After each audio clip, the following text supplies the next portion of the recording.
And the sun shining over day 3 of these Paralympic Games in Rio. There's a great shot of the Olympic Park, and now home for these Paralympic Games that have been an overwhelming success so far. For any have been watching and maybe anticipating from around the world, thinking as though there wasn't going to be the support for these Paralympic Games, well, they have learned otherwise in the opening couple days. This a matchup in the women's wheelchair basketball competition, and it's Canada, the reigning world champions, taking on Argentina. Argentina have had a little bit of a difficult start.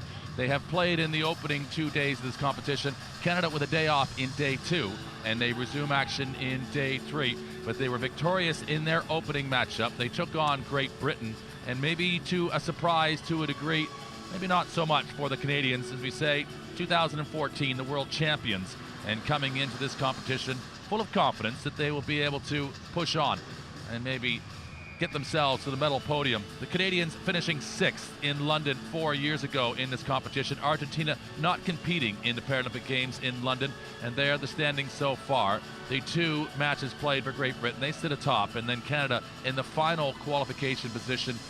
All 4 teams from the group stages will go immediately into the quarterfinals after they have played their preliminary matches. So this for Canada is another step potentially to being able to guarantee a position. Argentina, it really is make or break time. They're going to have to come up with the game of their tournament in this one to take on the mighty Canadians, who, as they prepare now for the introduction of both of these teams, this inside the Rio Olympic Arena and the early stages of day number 3. Argentina set in readiness in the royal blue with the white lettering, and they'll be now announced out onto the floor. So their eldest player, the 49-year-old, led out Castaldi, number 4, all the way through. Their number 8 is their captain, Coronel. She is 40 years of age, a classified player at 2.0. But the scoreline so far for Argentina, a defeat to the host nation, Brazil, by a score of 85-19, and then equally to Great Britain of a score of 79-20. So for the side, it is going to be a challenge for the coach today. And there you just saw Carlos Cardarelli a moment ago there in the foreground, and he standing attentively, wanting to make sure that his side are as best prepared as they can be. And he has coached this side. Last year it was in the Para-Pan Am Games in Toronto, and he was the leader of them, and equally in the 2013 Para-Pan Am American Youth Games in Buenos Aires in Argentina, when in fact they were the hosts of these games. There is McLaughlin, nicknamed Gino. That's in favor of the former Vancouver Canuck ice hockey player, Gino Ojic. She comes from Vancouver. And then her real running mate, the 2 of them, Cindy Ouellette, number 7, just coming out onto the floor there. Ouellette, a French-Canadian, but she now resides in Los Angeles in the United States. Her story is an interesting one. It was cancer in her hip as a youngster that led to her becoming a Paralympic athlete. But there the Canadians fully introduced and out onto the floor. It'll now be the playing of the national anthems to commence action.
Great always to hear the national anthems and both teams being acknowledged with the playing of it. You'll see often in sport the victorious team getting their national anthem played at the end of the match, but this is really a great bit of pageantry and sportsmanship. Those are genuine moments of appreciation, respect.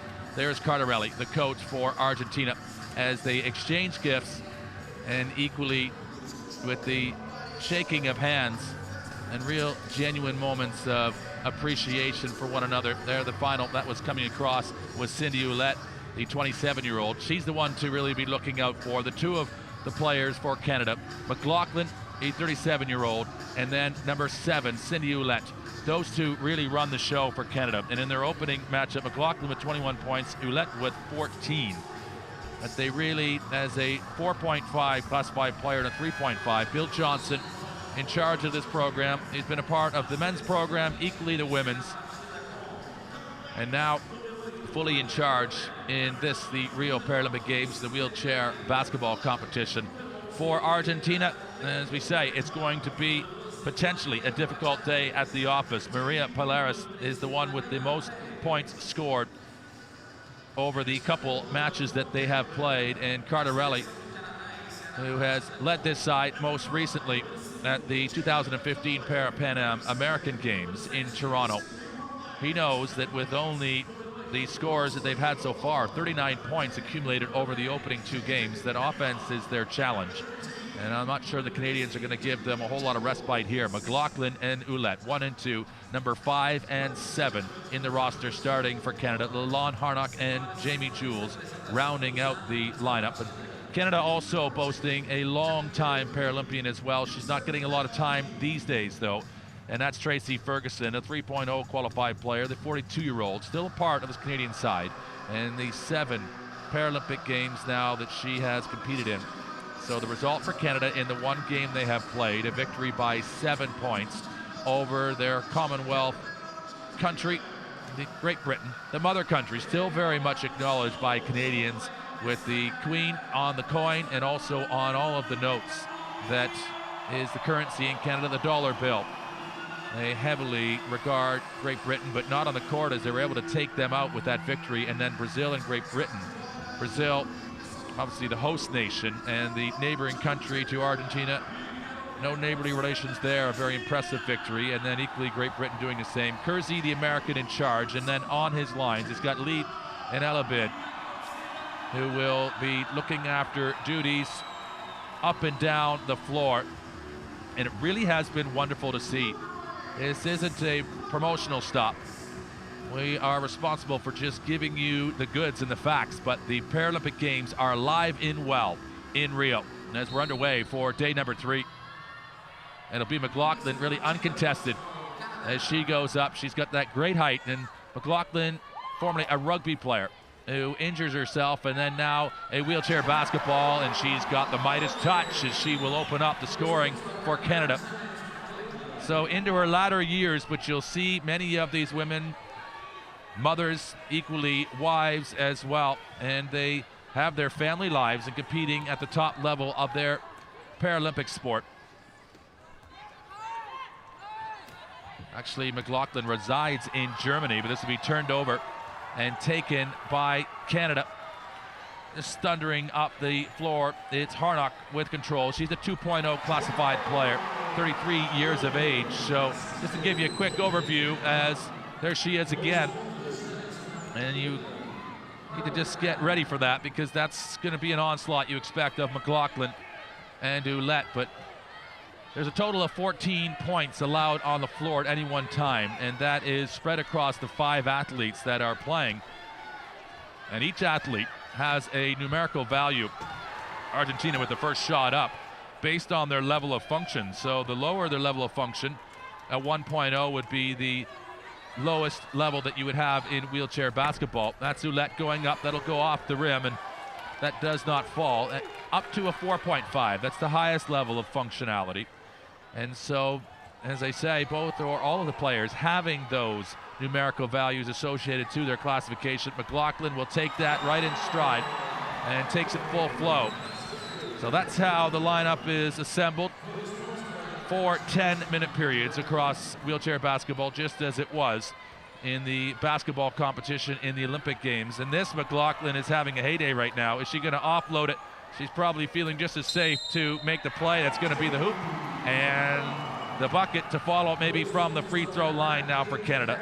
They are really having it all their own way. They've jumped out to 8 points, potentially a 9th now from the free throw line. That's the great up and under shot there from Harnock. And a timeout now being utilized by Argentina. Cardarelli, he'll do his best to stop these runs from Canada, but ultimately it could be a difficult and long match in day number 3 for Argentina.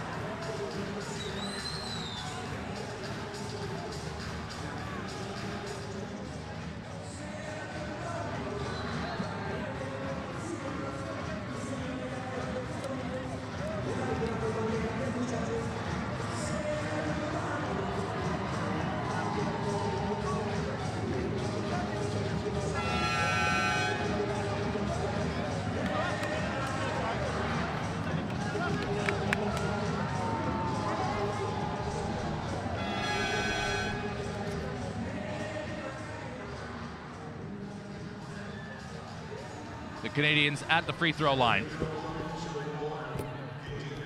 Katie Harnock with the shot. Will go off the front of the rim, but look at this, the follow-up from McLaughlin. She uses the glass, and she really is in a league of her own right now.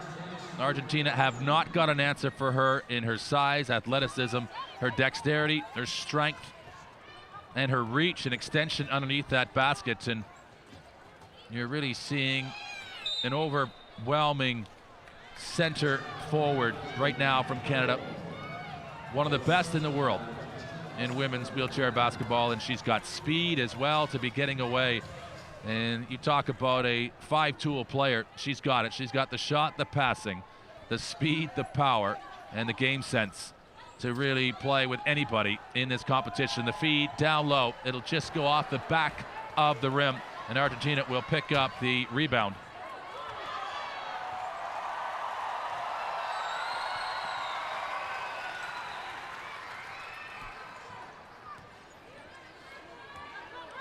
Doing their best to protect it against. You've seen just how potent defensively right now McLaughlin has been, number 5 for Canada.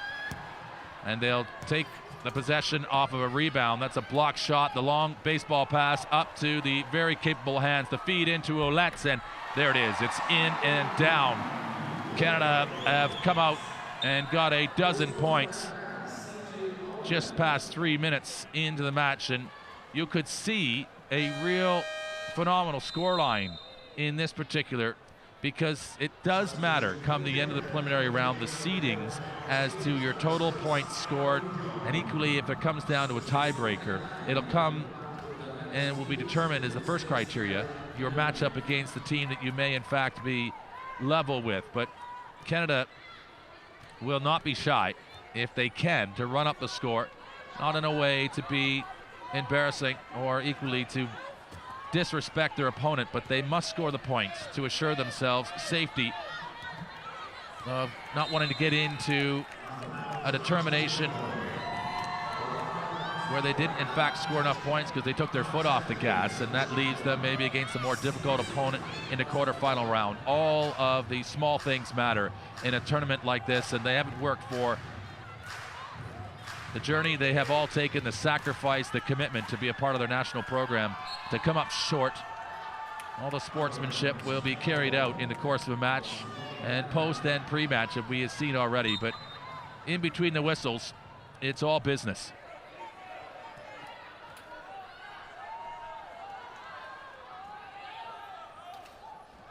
Canada with the 2 scores so far, as expected.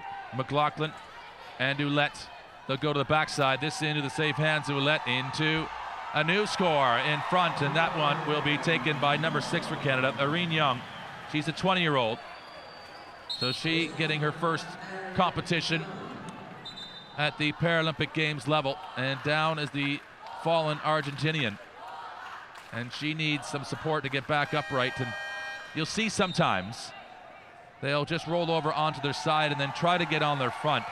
And that's even difficult to try to get back upright here, but this was the contact that led to Perez going down.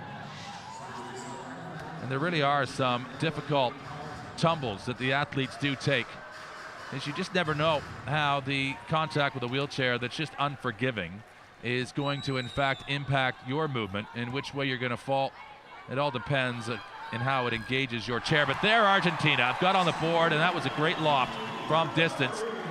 Always great to see it go off of the backboard and just swooshing with precision into the bottom of the basket. Ouellette, she's got some room. This one will get away, but she's the first to tidy it up, and an offensive rebound for Argentine defenders. Take that away, and maybe that last basket gives them a little breath of encouragement.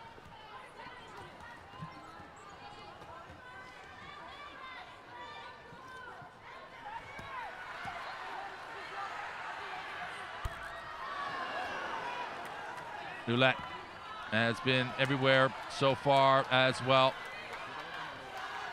She's got 2 points. There's 4 different scores now for Canada. Young, Ouellette, and you see again that one will not fall. Harnock with 2, and equally McLaughlin with 8 so far. Ouellette now with both an offensive and defensive rebound, but there it's pretty noticeable contact on the arm.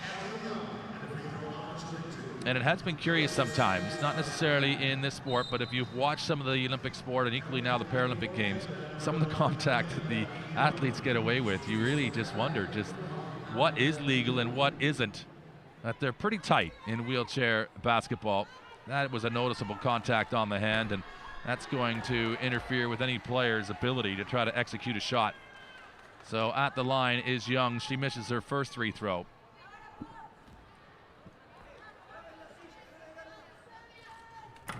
And both of them do not fall. Probably most importantly is the possession again for Canada, the resetting of 14 seconds in the shot clock by right of getting to that. And this into a little bit of a soft pocket. And it's been changed over. And you see all of this that goes on off of the ball. They'll attempt to isolate. Sometimes they do it to a stronger player. Equally, they try to get to a position on the floor as quick as they can and establish that area because they know the traffic is most likely going to go through there. And that's where they try to set up a roadblock in a sense. And that's what Canada have done right now. They've got a triple play of defenders there. It's an easy backside rebound for Ouellette. And then she leads the charge. And as much she's fast breaking, although there are Argentine defenders, she just will step forward and take the available shot. She's now got 4, shooting 50% from the field.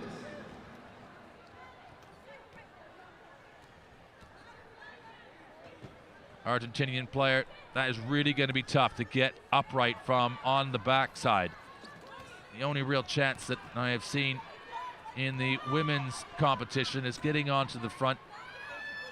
One of the Dutch athletes capable of, just with her core strength, of snapping up from the backside, but that is a great play, and they use the full circumference of the rim. Very serious looking and focused player, Amanda Jan, but a 29-year-old providing the 2 points there for her nation. And she's got the 4 points so far.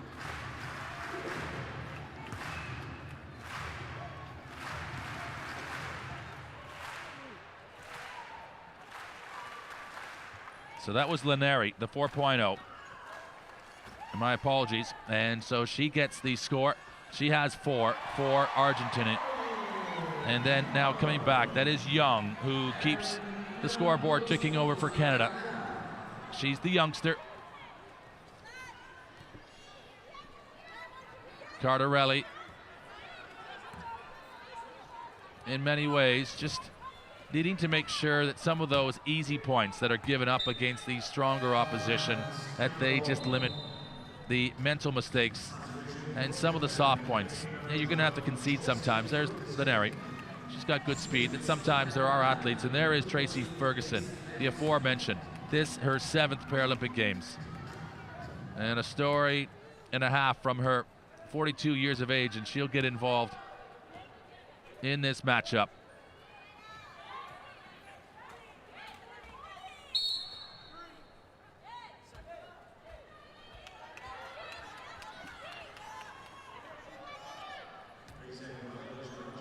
The violation there leads to a change in possession. So Ferguson, a 3.0 classified player.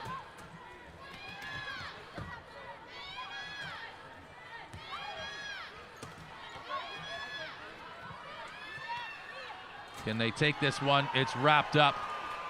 And this, the lob toss from Young up to Ferguson. She'll take that in motion, and she'll take the score.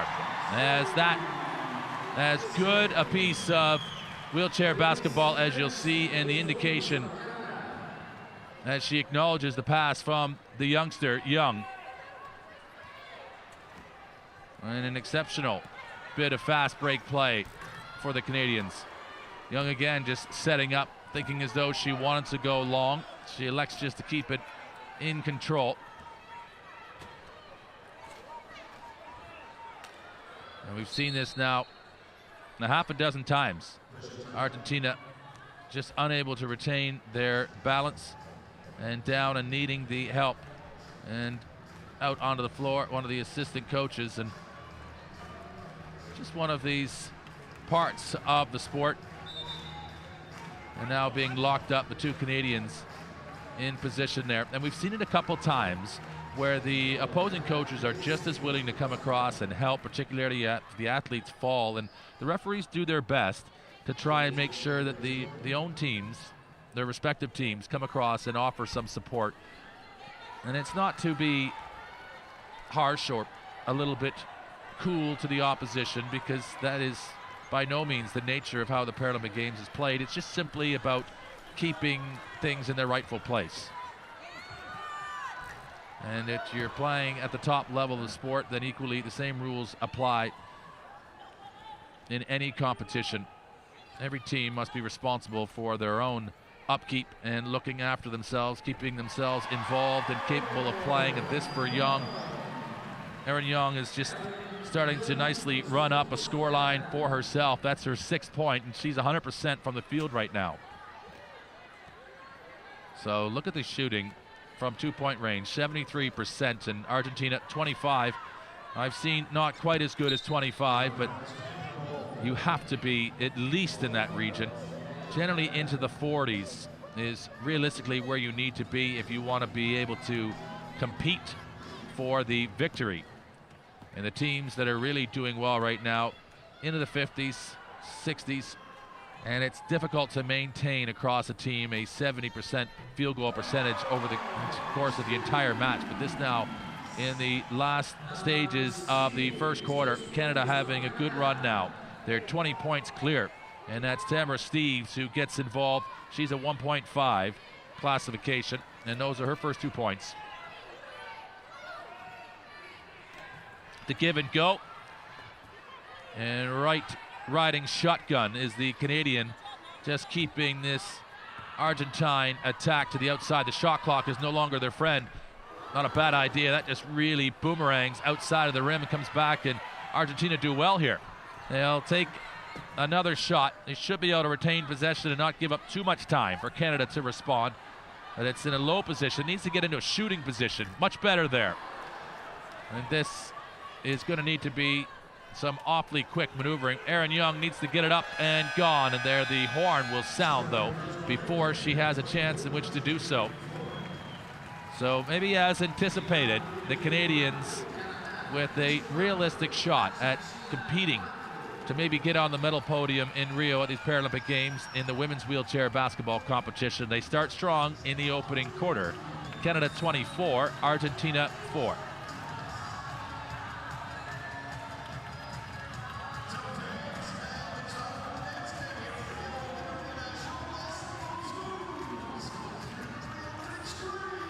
And the stats, 75%, that really is good going. That'll drop over the course of the match. You can really, that's very lofty to maintain that. And possible, that'll be something the Canadians will try and focus on. They got the defensive rebounds to their credit as well, but McLaughlin and Ouellette really get things started and set the table for Canada.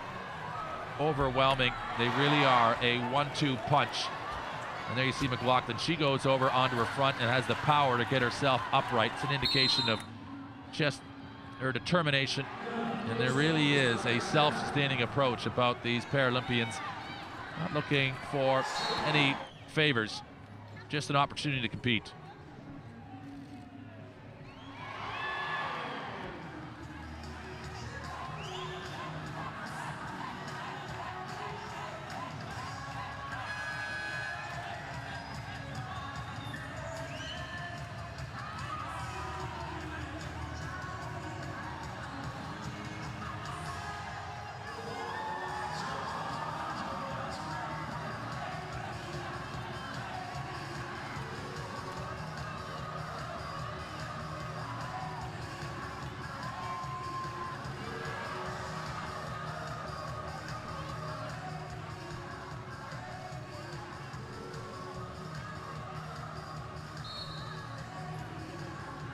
Argentina with the inbound from the near sideline to start this second quarter of play. And the 4 points that they have recorded so far, they belong to number 7, Lineri. She played all of the 10 minutes. All 5 of the starters did. Cornell, the captain, and Lineri, Olmedo, and Polaris and Perez, all getting the action for Argentina. It's Lineri. He'll come out and have a break so far, but look there, Polaris, another score. And she puts it up. Well, there's a great return. And some balance equally, that's so important. Canada with another threat right down the middle. The strength of Erica Gavel. She's a 4.5, 25-year-old, and she gets her first points of the match as well. Well, that really is the importance of having depth. 2 players for Canada haven't been in yet, and it's Gavel now in, who gets her 2 points, and the other is Sales. She's now in. So every single one of the Canadians over the opening 10 minutes and now just into this second quarter have been involved, and there are a handful still yet to score, but the distribution and balance in scoring, that really is an indication of the great teams.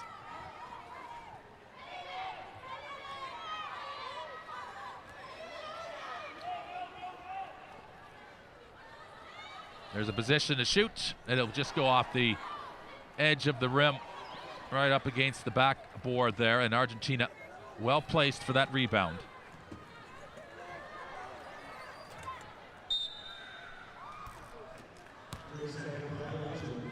And it's 3 seconds in the key. The indication there, you saw the referee just counting it out with his fingers there in his hand. And that, just a teaching point and emphasis for the Argentinian, just to know They can't camp out just stationary in the offensive key.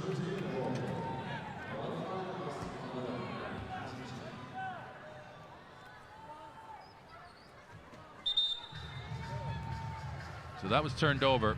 It was Ouellette who tries to make the inbound, and it just gets long. And right out the end of their defensive, you see the count as well from the referee. There, Argentina now starting to have a little bit of good fortune there, and she is with back-to-back buckets now. Polaris showing that she is another option for Argentina. And then equally the good response to come out of those shooting situations and then try to take her responsibility defensively. And that's what you have to do against a very strong side. Don't admire your points very long, even if they don't come very often, because all you're going to do is make it more difficult for yourself if you're not back in good support. And there is Polaris.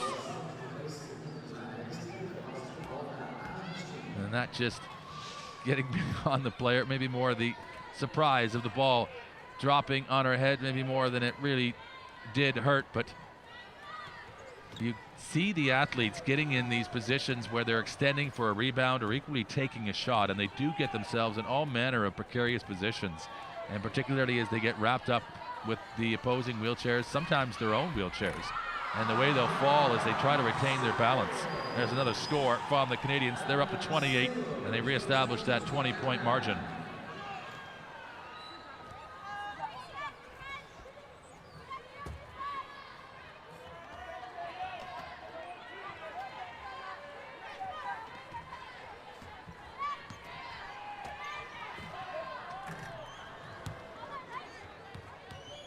Canada will pick that up and take the rebound. And the Red Rocket now coming forward. Look at her go. This is number 13, Jamie Jules. She's a 1.0 classified player into the key. And Canada just flirting with a basket there. It goes off the back of the rim and out. So well played tempo right now. You've seen a little bit of a resurgence from Argentina. This is actually level the second quarter so far, 4 points apiece. And you often anticipate it's going to maybe be a little bit worse than it actually is. You get into the flow of the game and it's just about two teams that both want the same thing, an opportunity to perform well, execute their plays, and take their shots when they're available. It does become more difficult, there's no doubt of that. That was a rough ride for Ouellette coming in, and then the riding of the rails for the Canadian. That's number 14, Erica Gavel, the 25-year-old, and she just trying to keep inside that baseline and maybe just inches out. That's the reason for the call. But you start thinking about what you have to do rather than the ominous nature of taking on such an impressive nation in the sport as Canada are. And they've just got so many weapons, and they've got a size advantage. And of course those are factors that play on the mind before you get out onto the floor. And that was Polaris just losing maybe the way she's strapped in, needed to get readjusted. You see that she's got a little bit of a mechanism that snaps her legs firmly in place rather than a strapping. And so that just was separated for a moment. You see all this frenetic activity going on. It looks like a pool of tadpoles as they are just darting every which direction, trying to get away from each other. And it is chaos for a moment, but there is some organized structure to it. They simply are trying to mark their countermeasure, and they will all have assignments individually, but equally you have a zone in which you're responsible for as well. And this right now, that is an almighty wrapping up there. That is Spaghetti Junction. And whose spaghetti belongs to who? As it will be Argentina with the timeout. And Canada coming across. So still it's the 20 points. And as we see in the second quarter of action, this is the Rio Olympic Arena and the women's wheelchair basketball.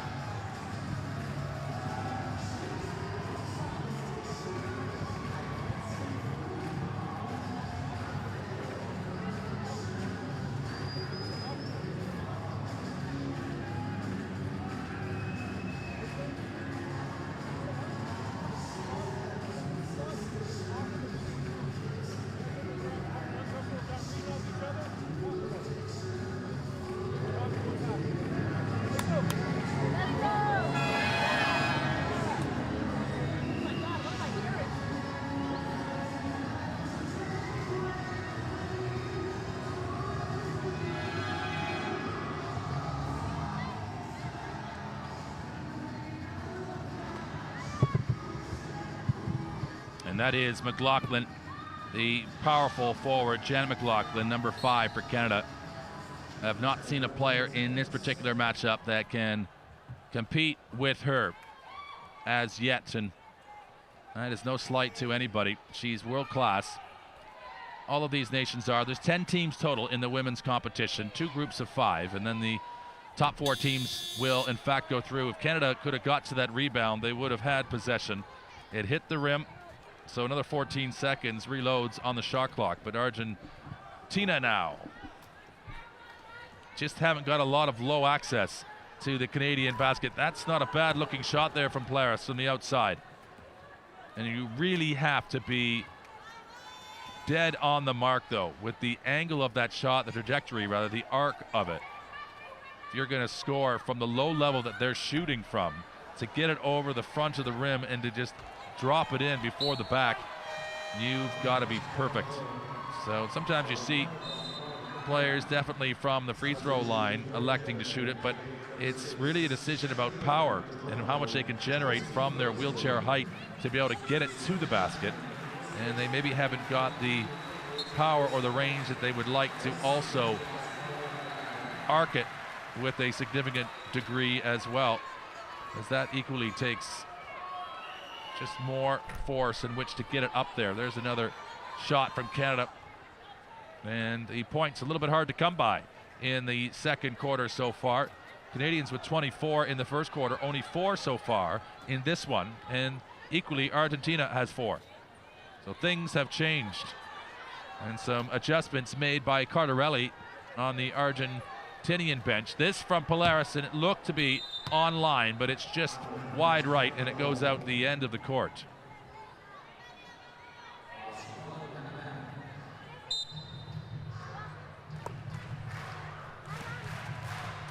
So they'll need to be quick once they get a touch of it. They get 8 seconds in which to get across the line. Canada escaped the one player press coming. That was Polaris pushing up. She's very mobile and capable. Number 12 for Argentina at the top of the key. She's keeping an eye right now on the Canadian. That's Tracy Ferguson, but inside is another score. And Canada have finally got themselves onto the scoring again. The last one there, that is Young, who will take it. And to 30 they will travel.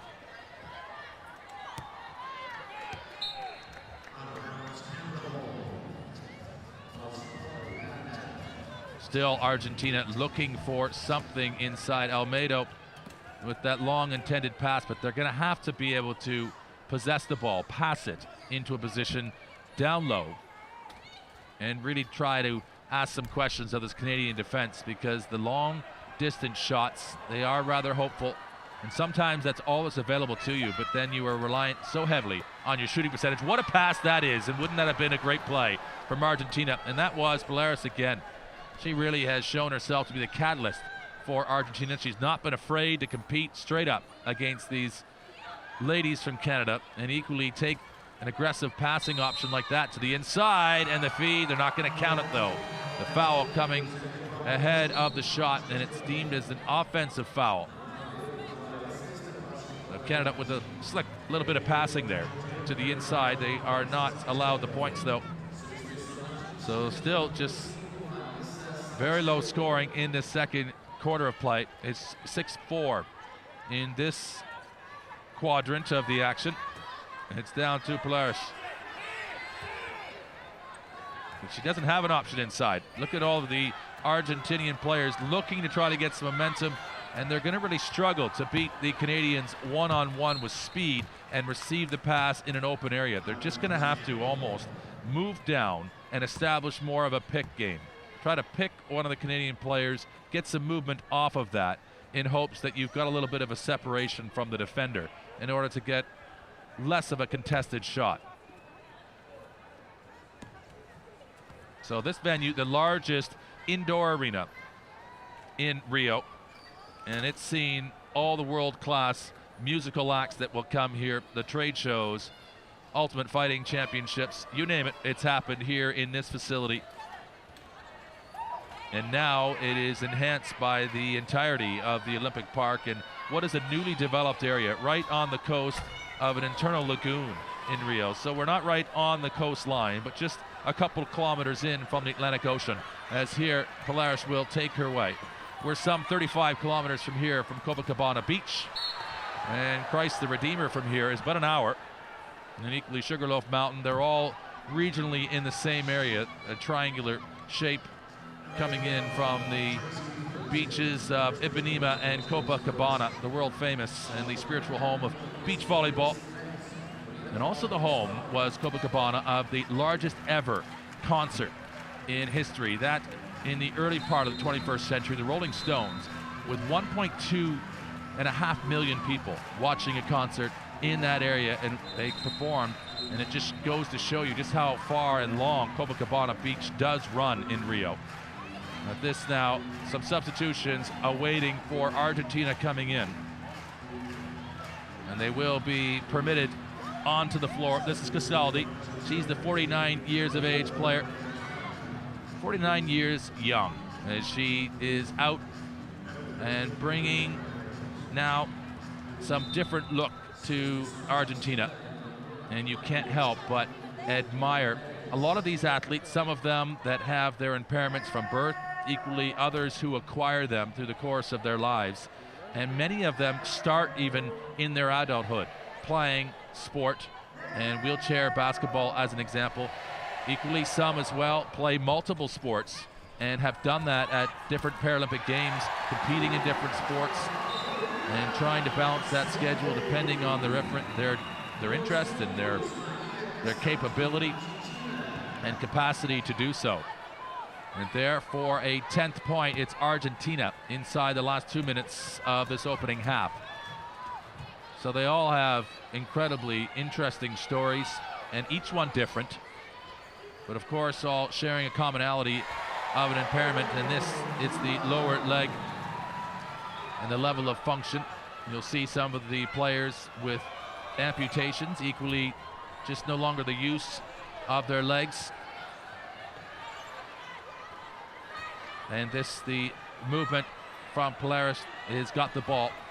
She will take what is available, and it's not a whole lot right now. Maybe a three-pointer. That pass, you really like to see just how assertive she is. If they use the full ramp, they have, but they have had it fall out the other side. But really like the baseball throw, that she just will toss it in, and she chucks it as if she is a pitcher on the mound, and she's trying to strike you out. And there is another 2 points for Canada on the inside. Young, she's a good target. And 12 assists.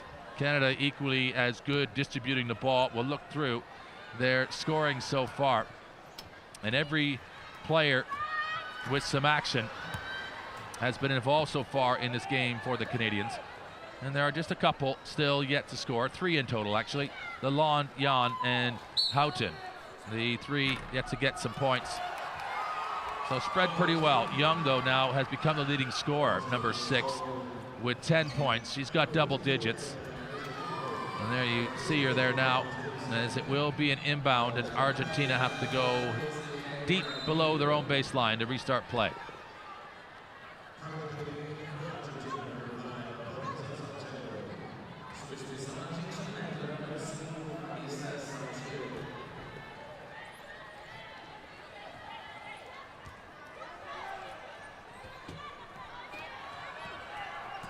She's going to break into some space here, Polaris. If she puts that up and in, that really is good going. 2 defenders just running right alongside of her. That was Ferguson and Young. And full respect, she's got speed in her arsenal too. She'll go to the line.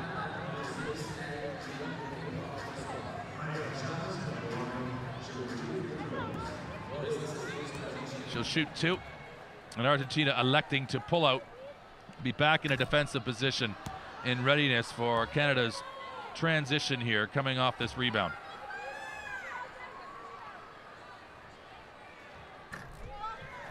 So neither will fall.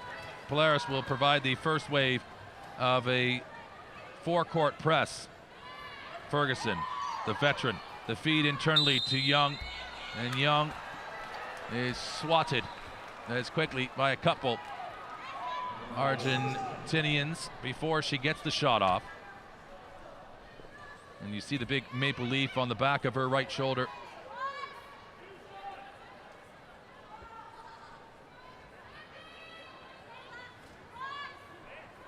The Canadians so willing, you'll see it in their travels equally with their badges, the big maple leaf on their knapsacks, on their luggage, wherever it may be. Have maple leaf, will travel. As this the last possession into Young as she got the range. It'll go off the front of the rim, and Polaris again. An outstanding half though, and full credit to Polaris as the distributor of the ball, taking the shots that were available to her, and then the rebounding as well. And just to give you an idea of what she's delivering, she's got the 3 rebounds, just the 1 assist, but she has 4 points in her 10 minutes, and it's been good going against a side, the Canadians heavily favored in this one.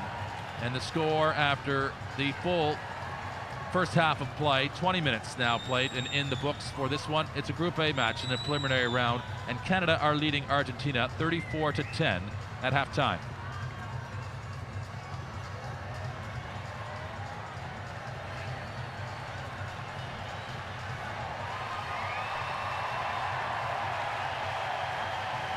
And a look across the stats, still in the 50% range for the field goal shooting for Canada. The defensive rebounds, impressive, an advantage there. The points from turnovers, those are always an indication at how well they're taking advantage of the chances that are available or given to them ultimately.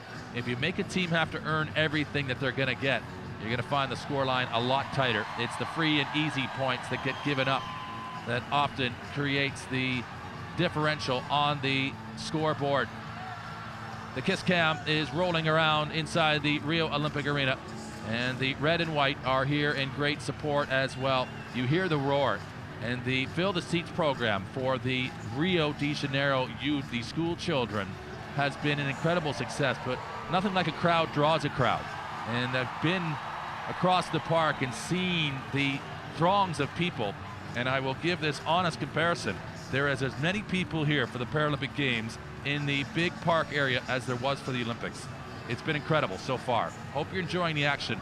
The second half is coming up just after the break.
the second half coming up, and Canada in firm control right now.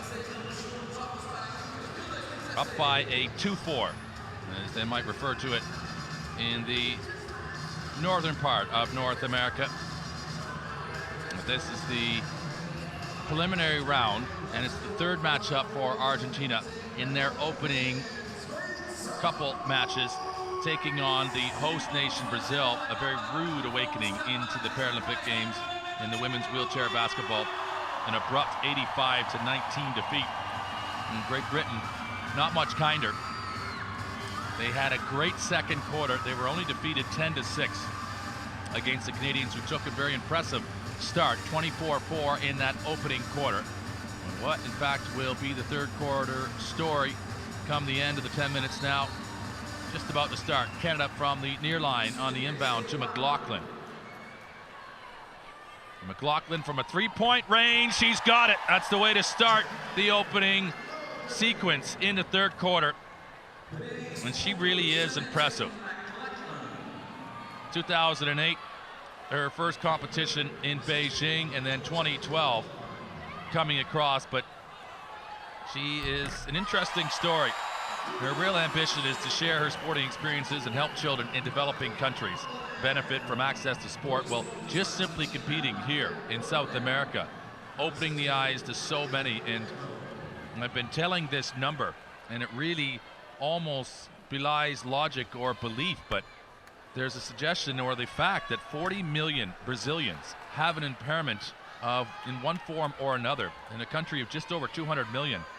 It really is an incredible story. So important, therefore, that the Paralympic movement comes to South America for the first time and showcases its spirit, strength, and in abominable spirit, really, as much as anything. It's Polaris from the outside. She'll look for a three. She goes off in front of the rim, and she tries to match up against Janet McLaughlin. And that is the encouragement of the opening play. You play against better teams, you're going to get better. And that's where Argentina's at the moment. But they'll face another McLaughlin shot. This one will go out again. Look at her. She's just all manner of present in that key area, and she's got 4 cracks at it. She's the long arms and the strength, most importantly.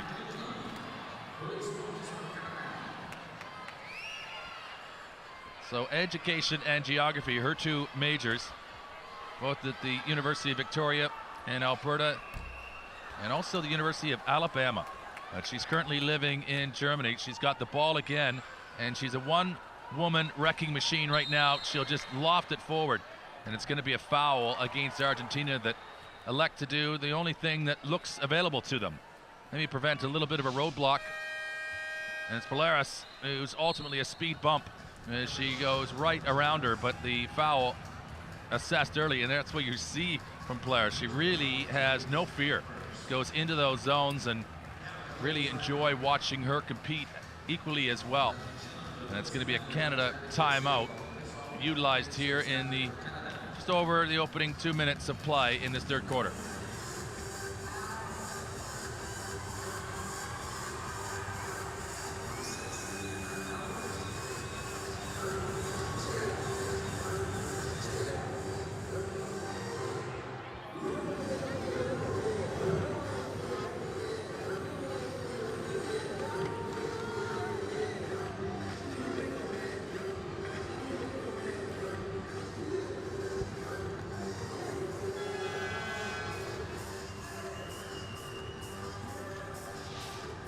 Cardarelli utilizing the opportunity just to reset the decks.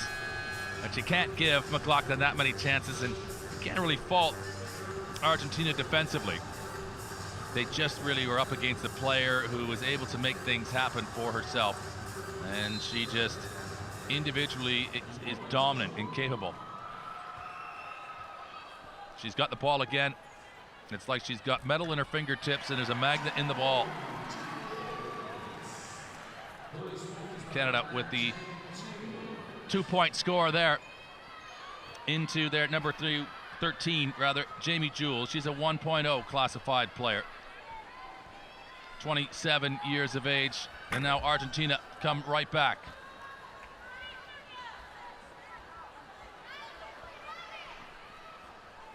Rebounded. And this Ouellette, haven't seen as much of her offensively. The lion's share of the load so far is being borne on the shoulders there of that lady, Janet McLaughlin. She's got 13 points. Ouellette just with 4, but don't necessarily need to have huge totals in order to be effective. They're preparing themselves equally for, there'll be other games, of course, that come in the preliminary round. They feel confident with a 29-point lead. They're in the position they need to be, but it's about getting every player activated and at the peak of their performance at the right time, and not about necessarily running up the score. But the score is important. It could be a determining factor in a tie-break criteria that Canada will need to have to their advantage, and they come right up, the two of them, trying to take out Polaris. She has been able to free herself up. The offload into her, she's getting worked, and she does the full fall and over. And you're seeing the Canadian attempting to get to her. This is going to be Polaris trying to get over onto her front. She does well. Can she pop up from there?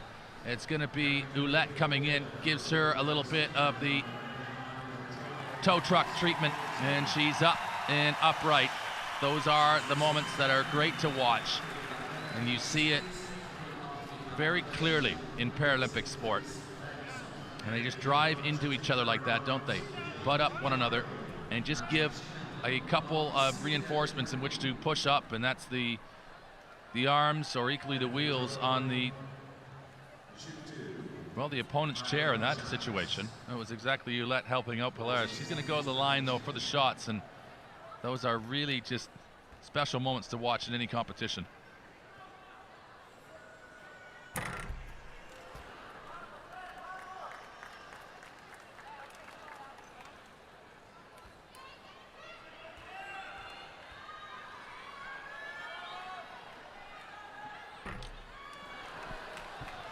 Ouellette will take that one down. A little bit of stick-em. She's just able to wrap that ball right under her clutches. She's got it as firmly in her grasp as she would a clutch purse. This for Canada from the top of the line. Ouellette with the secure possession, can't quite get the release that she wants. The extension goes off the front of the rim. And Polaris now is trying to take advantage of some of her speed, but she is being ushered along by the Canadian procession. And they are in great defensive alignment, but look, the pass inside, and that is glorious vision. A good eye for where the open player was, and Polaris is showing you just how multi-skilled she is. And that's what you love to see. She's really fighting an uphill battle against the depth of quality from Canada. But she's doing the best she can. There's give and go. That's like the Harlem Globetrotters, the way the Canadian women attack the basket there. Move it around in a triangular motion. And the Canadian coaching staff on the left is Billy Johnson. His brother, of course, Joey Johnson, playing with the Canadian men's wheelchair basketball team. He's no longer competing. And remember, the Canadian men's winning 3 of the last 4 Paralympic golds, taking all the way back to Sydney. Obviously Athens, they lost in the final to Australia in Beijing, and then the victory in London as well. But maybe a little bit of a transitional time for the Canadian men. But Joey Johnson, who is the brother, the player, to Bill, the coach for the Canadian women here now, is now the assistant coach for Great Britain. And if you follow that clearly, you've done well, as it will wrap off the rim, and it'll be followed up by the Canadians and put in with another couple points.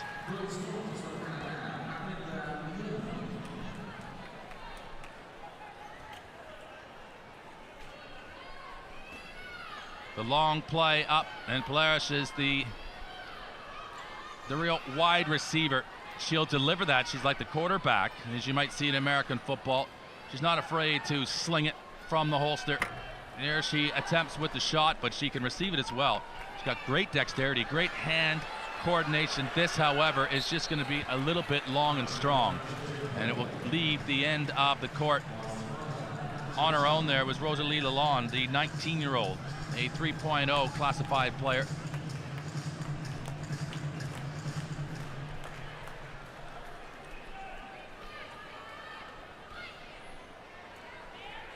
And she equally,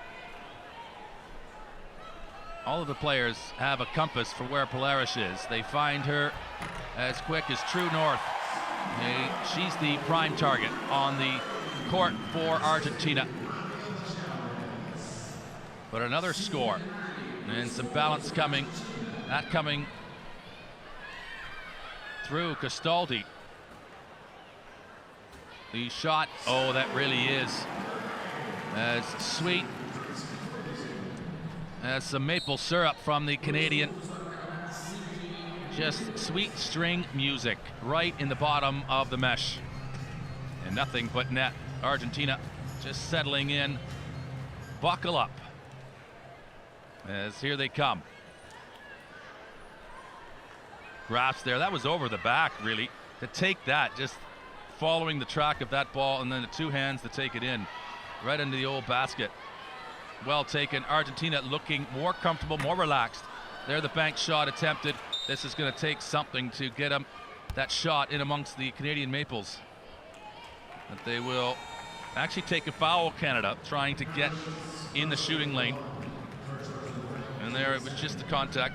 Rosalie Lalonde gets herself a fistful of the Argentinians' hairnet there.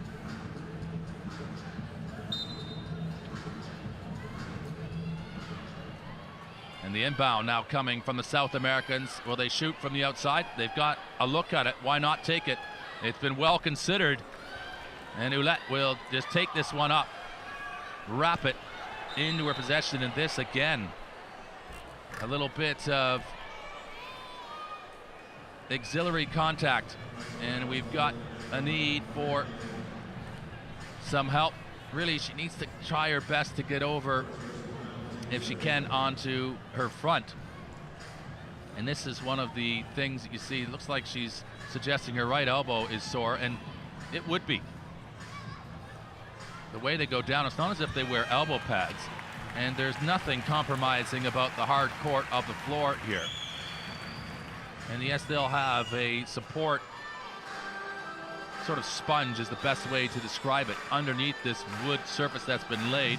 Obviously under that is concrete, so going down hard, and even if it is from the shorter heights of the wheelchair, they just never know in which position they're going to fall, whether it's going to need to be a bracing of the right arm, left, who they're going to be bouncing off on the way down. And that really is how most of these women and all of the athletes play. They play to the full extent of their ability.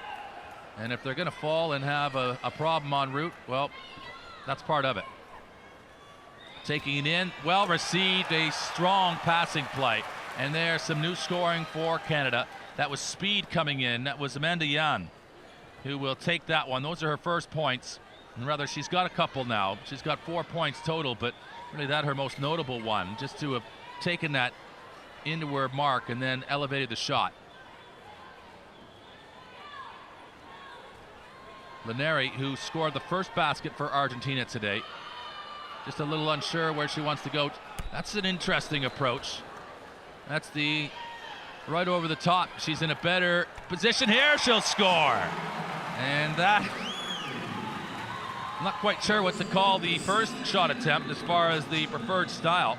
The second one, well, it was pretty fundamental. The first one, creative, is probably the best way to describe it, as it was just now the Canadians into the lane, and they will take the motion available. And waiting, that is Darda Sales to come into the match.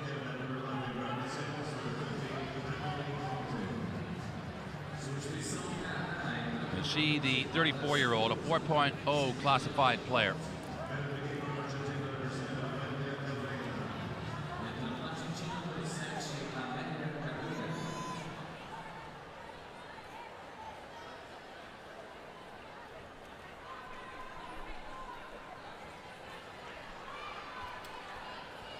So just to remind again, once they touch the wheels, those are, you get 2 touches before you must bounce it, pass it, or shoot it.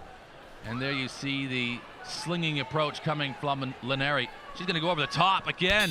That's the old sky hook. And that one will just rip off the rim and back out around for the Canadian rebound.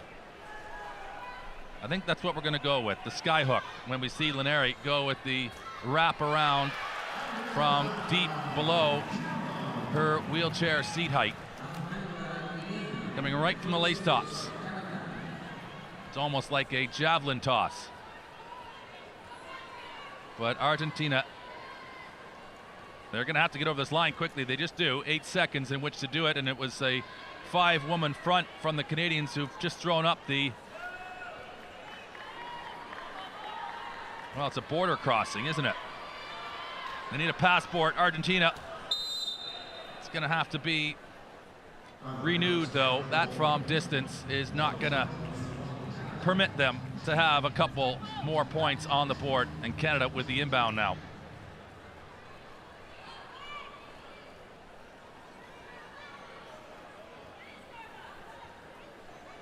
Rosalie Lalonde, he's just kind of run into a blind alley here. The pass in to the Canadian, and that sails just over 5 minutes of time. She's got a couple points so far, but she's taken 3 attempts at it. That one just goes high off the glass and off the front of the rim. And they're going to count that there. Is it over and back? Or they were able to just get the timeout called. Almeida is making her way off the floor, and she does get a timeout just to reset things with 14.9. Ferguson, a great warrior for Canada. And this expected. Here it comes. We're going to see a shot. It's going to be more of a set shot this time. A good go at it from Lineri, more traditional in her attempt. And for Ferguson, she will run out of time before she even gets up over the halfway point. And Canada with 19 points in the third quarter. Back rolling again better offensively for themselves. They concede 8 to Argentina. And that leaves the score after 3 quarters of play in the women's wheelchair basketball in Group A. It's Canada 53, Argentina 18.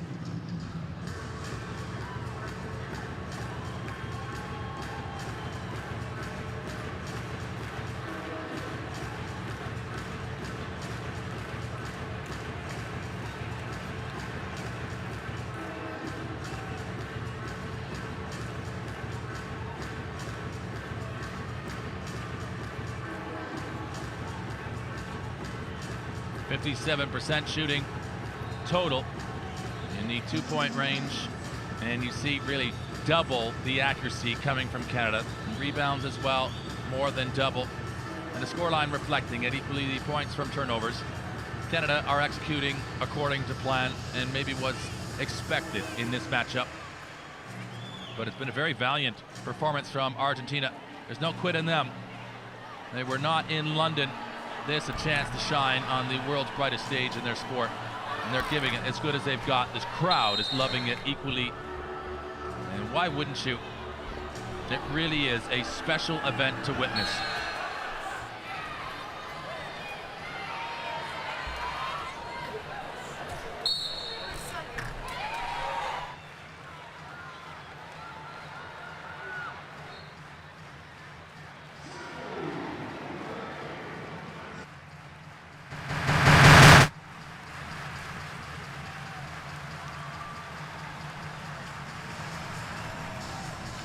Canada 53-18 over Argentina at the moment, going into the fourth and final quarter of action.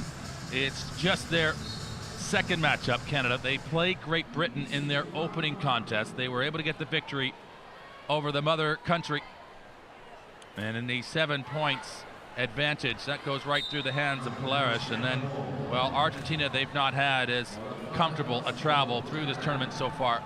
They've loved every moment of it, been great experience, but they have been learning, shall we say, from the stronger nations in this tournament, both Brazil and Great Britain, giving them a pretty good going over.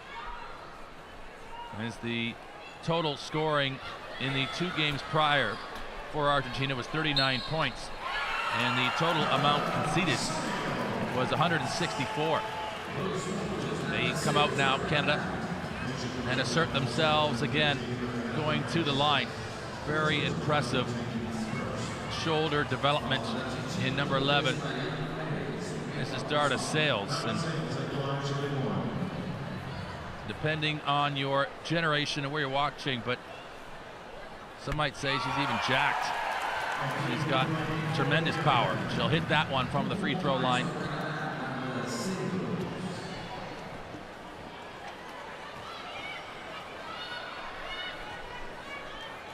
Into the position up now for Argentina to try to advance this ball. This is where they start to run out of steam, though. They get it over that center line pretty well, and from here they start going to the cupboard to look for a few deeper options.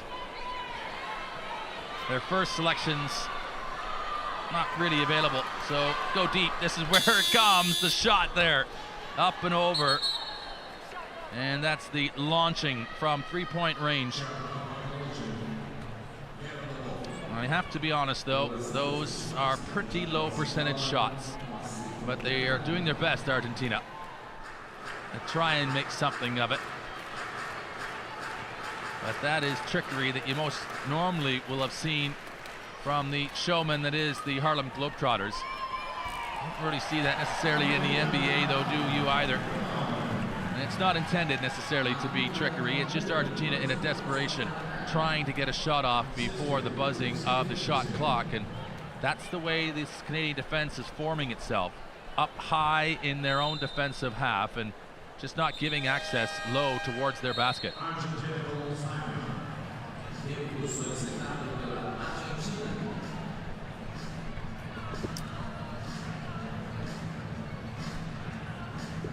So this another fallen Argentinian, Almeida, is down.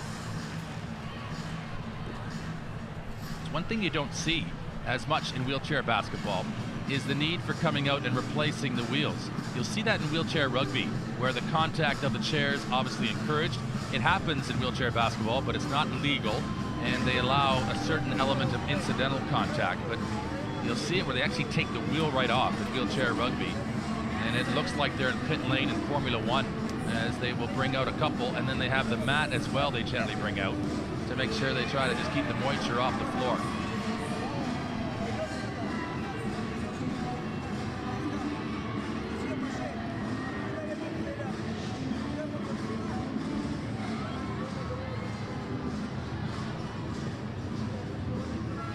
Cardarelli still mapping out the route to some treasure in this one. And it's going to be, it's only going to be small pieces of it. I don't think the pot of gold is at the end of a rainbow here of the fourth quarter for Argentina. They are 40 points adrift, but there are small victories that are available to them to continue to build their overall offense in this tournament. They could go through their best score as yet against Great Britain, where they scored 20. Cardarelli, I'm sure speaking English there, trying to make out just exactly what language is being spoken. Argentinian, but it's Portuguese that is the main language in Brazil.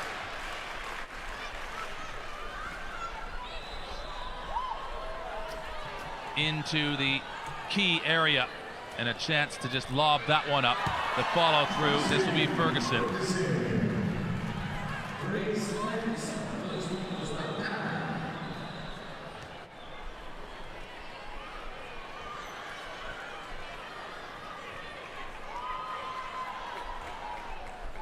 So I hazard a guess, that's Spanish.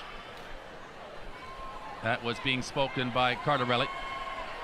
That's the prime language in Argentina. But there are parts of Argentina that have pockets of Welsh spoken in it, in Patagonia. But there are languages of all manner spoken in all countries nowadays, let's be honest, as this one will be taken by Rosalie Lalonde and on to the scoreboard for Canada.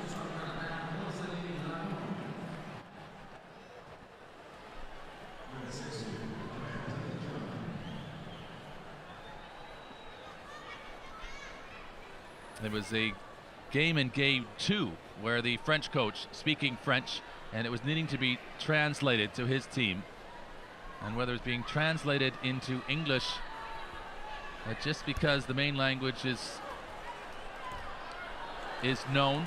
The coach may be international, coming from elsewhere. You see it where there's been American coaches coaching in China and then needing to have a Chinese interpreter for the American coach who just knows English, feels most comfortable giving their instruction in English. And so that is an interesting dynamic, having an interpreter as you're trying to deliver a direct message to your team. And they can tell, certainly by the look in your eyes and how direct you are with your hand language.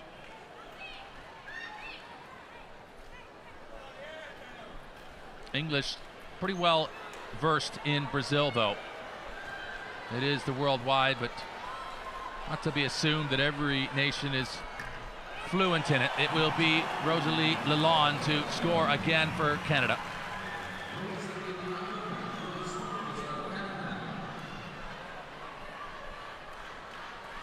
Well, they're going to get that. That's rather, sorry, it's Jan who gets that one. So Amanda Jan and Lalonde, very similar, 8 and number 9 for Canada. So that now takes Jan to 8 points. And Canada, except for Hudson, is the only one who has not scored. She's number 15. She's had over 18 minutes of play. They'll probably try and have a look at her and that celebration. That's the double number ones, I'm sure, pointing up to her family and friends' support in the crowd. Getting to score for Argentina, and that will level their best so far in the tournament. It was GB that they scored 20 against. You wouldn't doubt Polaris to have another go at it. Immediately, though, when she does have it, they're like bees to honey, the Canadians, just swarming around whenever Polaris has the ball. She's the most likely to be dangerous and effective. There's a shot. It's off the rim if they can get to it, and it just pops right in as a freebie. It's like a free ball, really, in volleyball, just right into the hands of the awaiting Canadian. This from Ferguson, a little bit of shake and bake, and that one's going to drop out of the oven and not, in fact, cook itself up for another couple Canadian points. And down goes an Argentinian again, and I would love to see them, if they could, make the effort to get onto their front and try their best to get upright on their own.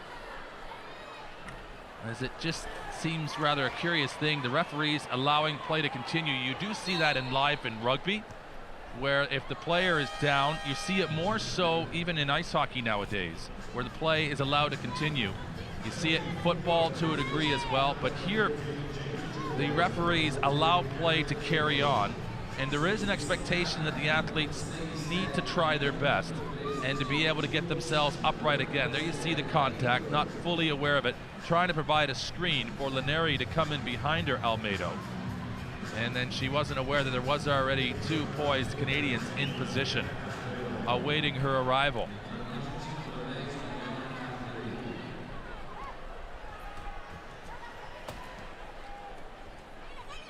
This is Young. She had such a great start to this match, but then there has been the distribution. We haven't seen a lot of McLaughlin since, but McLaughlin still leads this Canadian side. She had 13 points. She only had 6 minutes of play. You talk about putting it in the bank. Well, she's a real financier. She was depositing time and time again into the basket.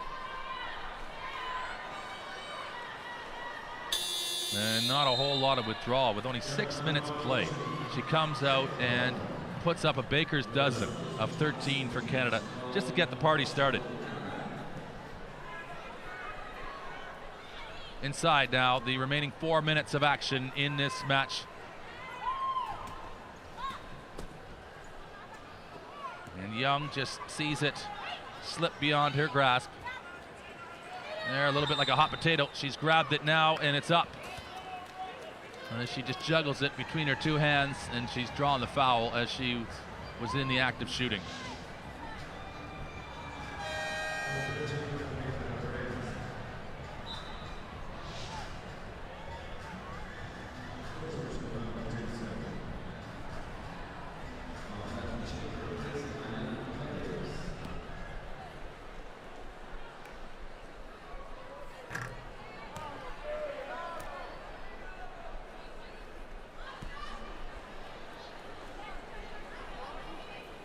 Second shot. for Erica Gavel, the 25-year-old. And she isn't able to make them count. So 0 for 2 from the free throw stripe. And Polaris, can she increase the best total yet for Argentina? You're right, she can. As she just slices that in. And that is well placed. Rattles around the rack for a moment, and that is effortless from Lalonde. She takes the space available to her, and then the flattery of an extra shot from the free throw line as well.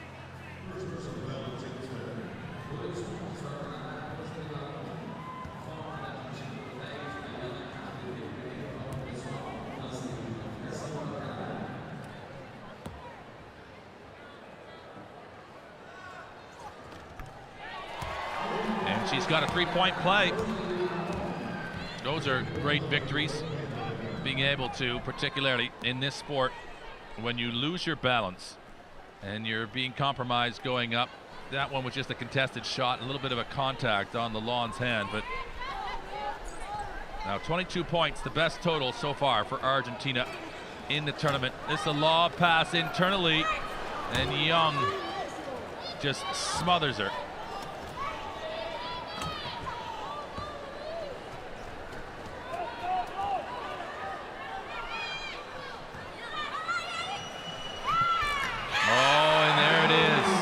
It's up and on the board, and everybody's involved in the scoring now. 2 points for Houghton, and that's her second shot on the day. And now the Canadians a full 12-pack of scoring players in this their second match in the tournament. And that really is a victory. It takes some doing, doesn't it? It's not simply about having your dominant players carry the entire load. It's about every single one of them across the 10 provinces, 2 territories, shouldering their part of the mail and providing the service onto the scoreboard.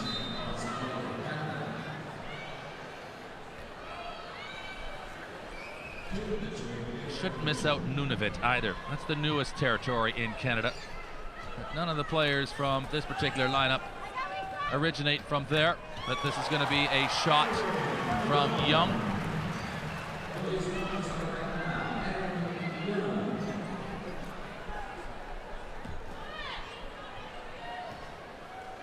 And now inside these remaining 2 minutes of this fourth quarter. From here, this is Almeida. Want to keep her upright, as this is going to be a crashing fall, and she again prone.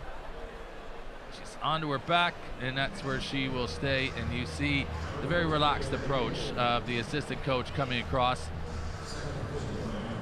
She needs uprighting again, and she looks as though she's potentially jarred her shoulder there. Maybe the Canadians might just grab her, but they're locked in.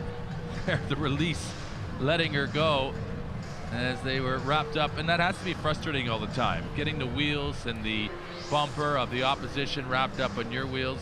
You want to feel the flow, you want to keep your momentum, and you're constantly having somebody in the way, making it more difficult, kind of just wrapped up into you. There again, they've got themselves a 2-4 pack of points. Argentina just increasing their best performance so far.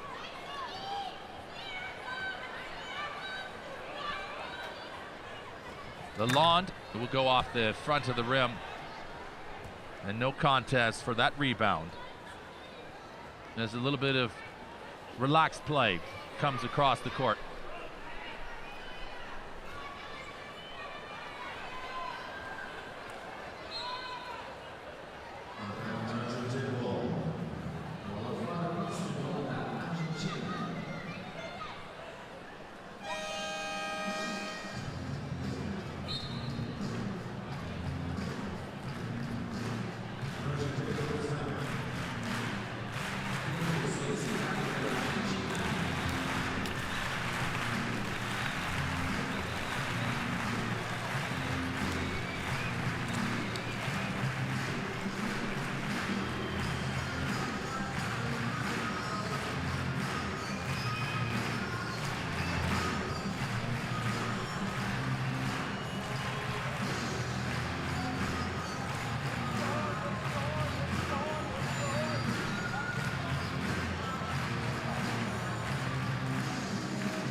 They're the leading scorers. McLaughlin with 13, Laneri with 8.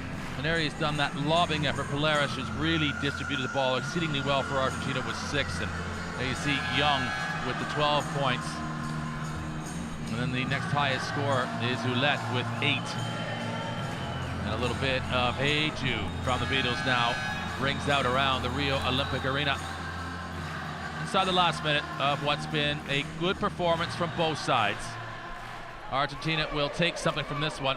Another couple points would equally feel better, and they've done it. Polaris there now has just got herself up to 8 in total. So she levels with Laneri as the joint top scorers. Canada right back. They need no invitation.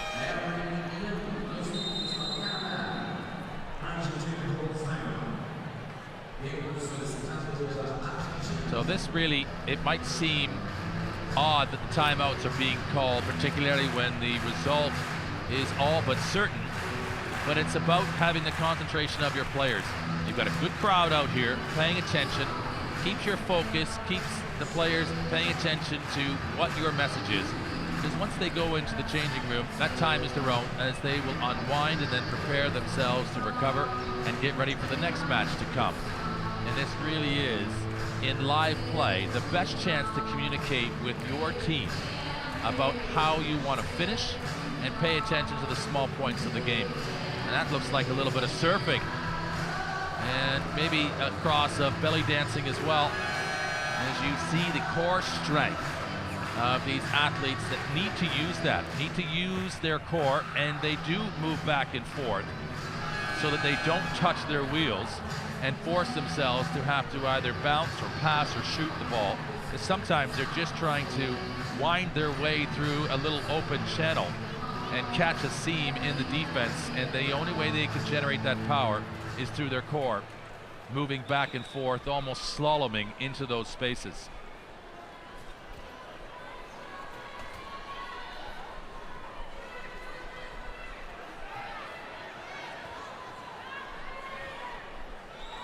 They'll need to make a play internally. They do, and it's just as quick in the back of the rack. And that is Castaldi, the veteran, 49 years young, and she puts herself 6 points now on the board, just over 2 minutes work. So she may be long in years, but she's quick in action to have got as many points as she has today in her little bit of floor time. But the seconds will, in fact, now evaporate.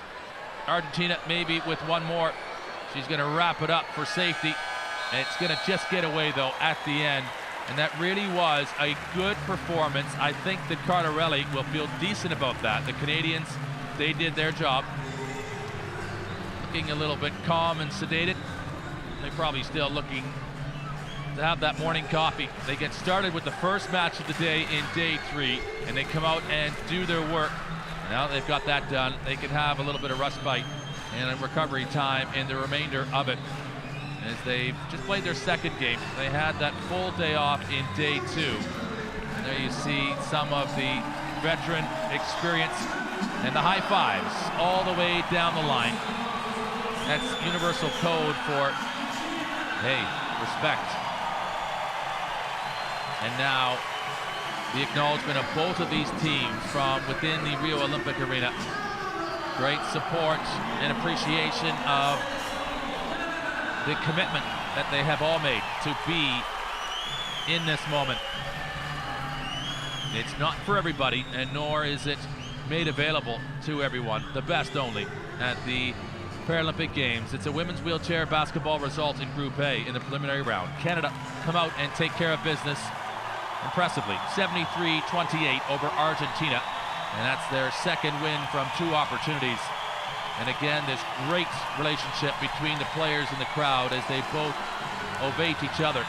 57% from the field was Canada, and 35 defensive rebounds, impressive as well.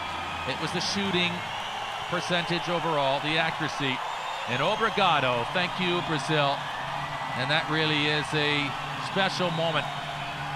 And that gives me goosebumps watching it, because there really was the perception that the Paralympic Games were not going to be received well in Brazil or supported to the extent that it is. Well, everybody was wrong, because it has been overwhelming in the opening 3 days. Thousands into the Olympic Park at all the venues in support of the Paralympic Games.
It's match day number 3 in the Paralympic Games in the wheelchair basketball competition for the women. The Canadians, great quality and depth throughout their lineup. They're too much for Argentina. They will take this one. 73-28 sets them up well in Group A play. We'll see just what's in store in the remaining of the tournament to come.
Welcome to the action here at the 2016 Rio Paralympic Games.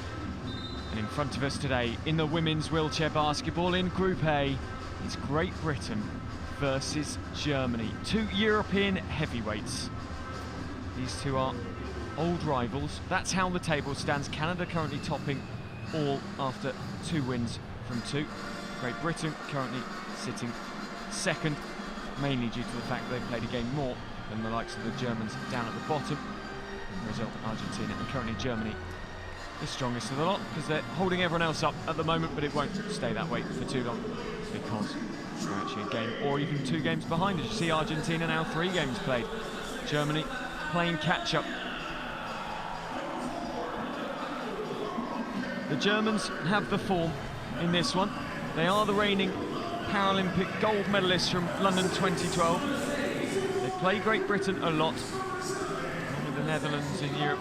The big 3 from Europe play each other a lot of the time. Germany do hold the key often against Great Britain. However, Great Britain have beaten them this year. In fact, they only beat them about 6 or 7 weeks ago. The German team coming out now. There, through the shot goes the number 10, Gesche Schünemann. Look out for her, the 33-year-old 4.5-point player, as Gross, the number 15, goes through. Barbara Gross, another 4.5-point player for the Germans. They are an exciting team. They're a team that can score big. Marina Monen, a player who is incredibly impressive, the captain.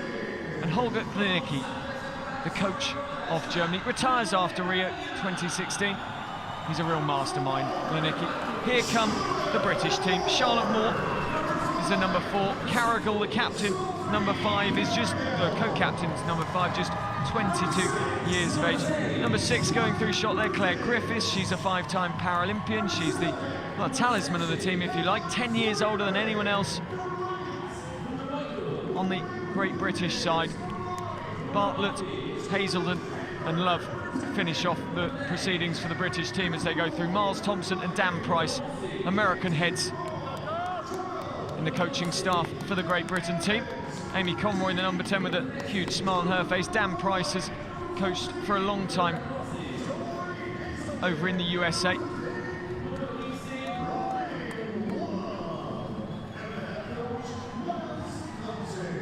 fact, he was coach Mikey Miller, the number 4 for Germany. And now beat the national anthems. The anthem of Germany.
Both teams singing loudly and singing proudly. Germany in the black on the left-hand side of the screen, Great Britain in the white. The two teams who know each other very, very well indeed come forward and wish each other luck for what will prove to be one of their toughest games in Group A. These two, despite Great Britain's loss to Canada in their first game, really coming in here are the two form teams of Group A. Simone Kuh's just going through the shot, as does Anna Patsvald.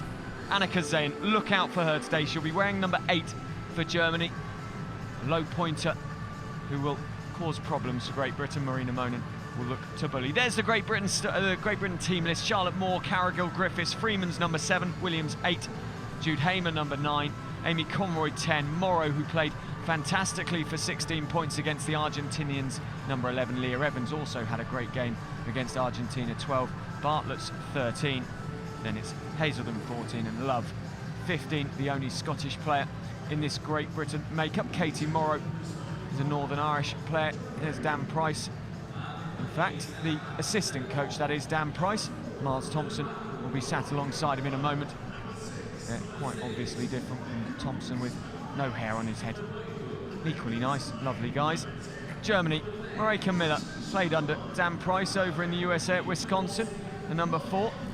Johanna Ovellin 5, Hughes 6, Patsveld 7, Zayn 8, First 9, Schoenemann 10, Lindholm's 11, Brewer 12, Breisman 13, 14, keep her in mind, Marina Monin, there's Holger Glanicki, and Barbara Gross, the number 15, just 22 years of age. Holger Glanicki, well, his coaching resume reads fantastically. He coached Hamburger SC.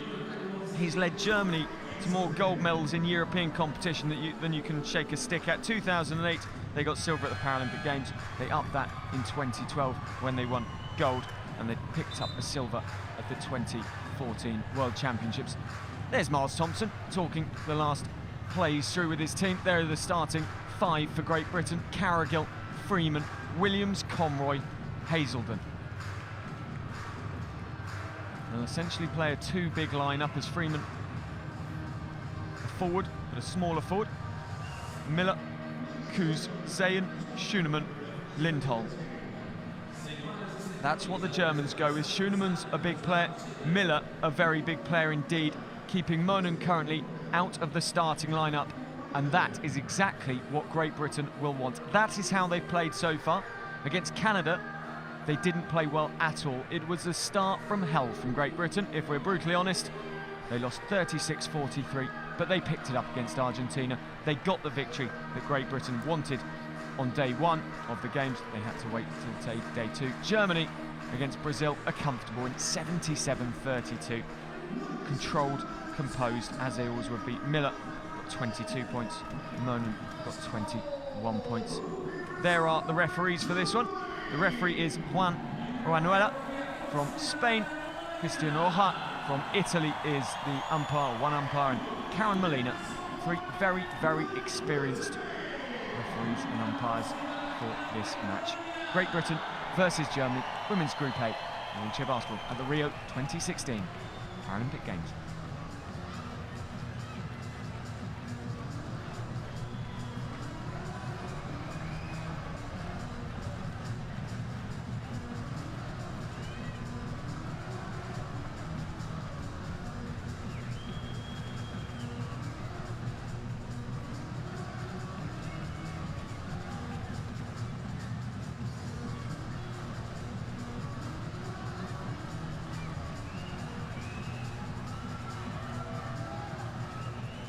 Schoenemann and Conroy take the tap, and Great Britain come away with the basketball.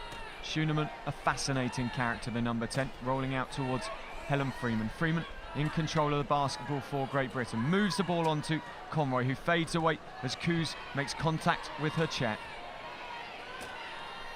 Out to Carrigill. Early points for Great Britain, a bonus for them. 2 points early. A good start from Sophie Carrigill. 22 years of age, originates from Wakefield in the north of England. Co-captain of Great Britain here at the Paralympic Games. Zayn What a superb tournament she had at the 2012 Paralympics in London. Schoenemann can be temperamental, can be absolutely unplayable as well. Marieke Miller spins, puts the ball in the basket. Miller, 2-2 the score. So here goes Conroy. Zayn trying to get in. Schoenemann comes across to force her away from the basket. Well played, Amy Conroy, to spin inside. Out to Hazelden. Hazelden plonks the ball up to Williams. Oh, it doesn't go that time, but Hazelden will get it back. They're going to have to get a shot away quickly here, Great Britain. The shot clock ticking down. Freeman goes inside instead, and she waited far too long there. Should have shot over the top of Schoenemann in the first place. Helen Freeman, a player whose experience is growing and growing all the time. Was 18 at the Beijing 2008 Games, the youngest member in the team. Should be nowhere near the youngest member in the team at 18.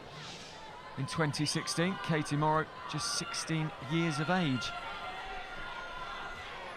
Freeman now like 26, playing in her third Paralympic Games. Schoenemann into the paint, only allowed in there for 3 seconds. Zayn has to spin and go out herself. Up goes the shot from the Germans, and out it comes. These two played in London in the quarter-finals, and Great Britain put in one of the most phenomenal defensive displays I've ever seen them produce. Sadly, they couldn't put the ball in the basket at the other end, and Germany, who were looking around bemused as to how to break down the Great Britain defence for a long period of the game, eventually won 55-44.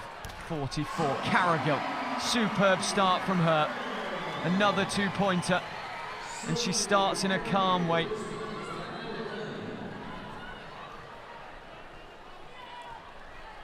It's 4-2 to Great Britain. Of course, Germany, having won that quarter-final at the London Paralympics, went on to claim the gold against the Australians. Lovely shooting from Annika Zayn. I mentioned her earlier, I said to look out for her. 1.5-point player from Bonn, 31 years of age. One of 3 players in the game today who ended up in a wheelchair due to a horse riding accident. One of the 2 Griffiths of Great Britain, and Simone Hughes and Zayn on the pitch, on the court at the moment. Lovely long 2 for Great Britain there. Amy Conroy, confidence booster.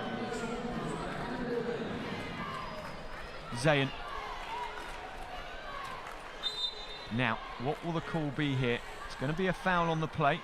Miller is a player who was knocked into. Dan Price only joined the Great Britain setup recently, coming over from his coaching role at Wisconsin University.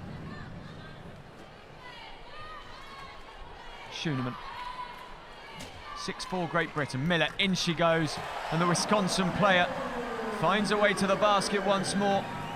Marieke Miller really coming into her own. Just 26 years of age, from Friedberg originally. Williams off the glass, doesn't go but gets the rebound, needs to move the ball on. The foul drawn though as Lindholm came across, and Schoenemann, who tends to like a foul or 2. Schoenemann, who I think the foul is going to be called against. No, it's not, it's given to Lindholm, her first personal foul and the team's first personal.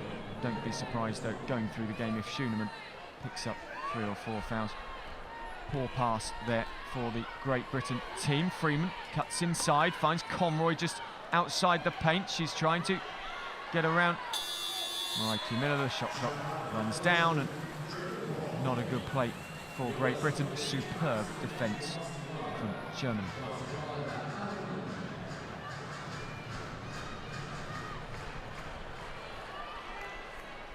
Forward comes Schoenemann. He's in Hamburg, the 4.5-point player. Puts the basket away with some comfort there. She started her wheelchair basketball at one of the top clubs in Europe, Lahn-Dill. Coached by Nikolai Zeitlinger, the German men's coach. Freeman finds Williams. Williams, oh, she's into the paint, and the Germans left her alone there. They were focusing on Freeman. And Williams steals the points and squares it up at 8 apiece. And this is a good, even game, a good start from both teams. Solid stuff, positive shooting. Statistically, Great Britain hitting 67, Germany hitting 80%, both of them on fine form. Great Britain, though, can't keep Miller quiet on that occasion. Mareike Miller, married to American Desiree Miller. Desiree Miller, who's here playing for the US team. Here, 2016. Conroy spins. Freeman going to have to get a shot away. It's going to be a shot clock violation. That will not count. And Great Britain caught napping there by a good Germany defence. One of the characters of the game, Holger Gnicki.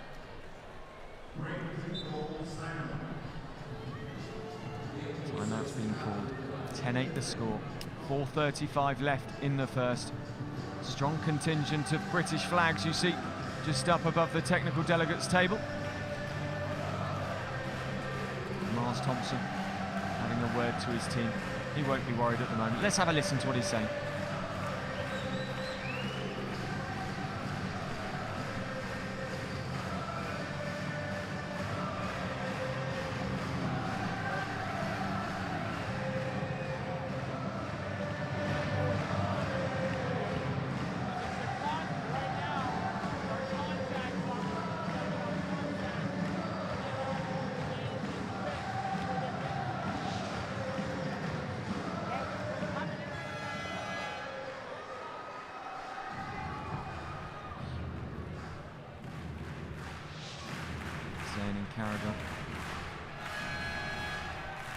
Those two baskets. Mareike Miller and Simone Coos just having a conversation, as are Hazelden and Freeman. Hazelden, a rising star in British wheelchair basketball. And there are the German fans.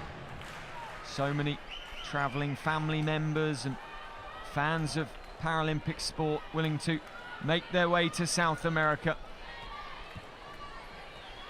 Sure they didn't need asking twice to come here to Brazil. Schoenemann finds a way round the back door and puts the two down to make it a 4-point lead.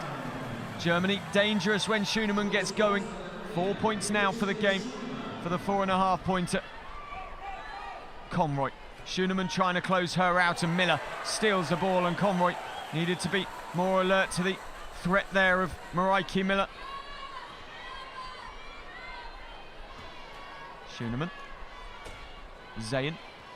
Zayn over on the left-hand side. Conroy blocked off by Schoenemann to allow Zayn through. Miller. 5 seconds on the shot clock, and that will go, and it's a lovely outside shot from Schoenemann, and suddenly the Germans are 6 points ahead, and Great Britain need to get themselves back into this if they want to stop the Germans from running away in the first.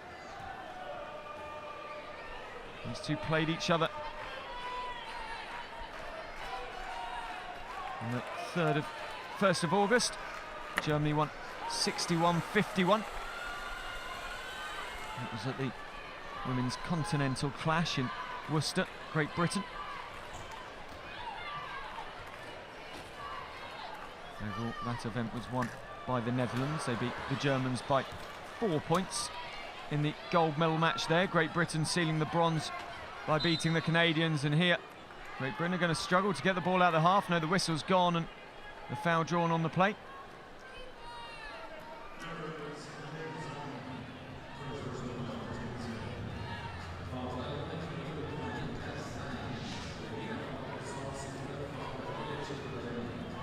Looks like it'll be Lindholm that the foul's against. Well, it's been given against Zayn.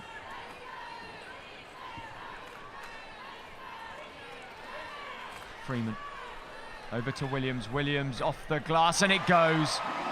10-14.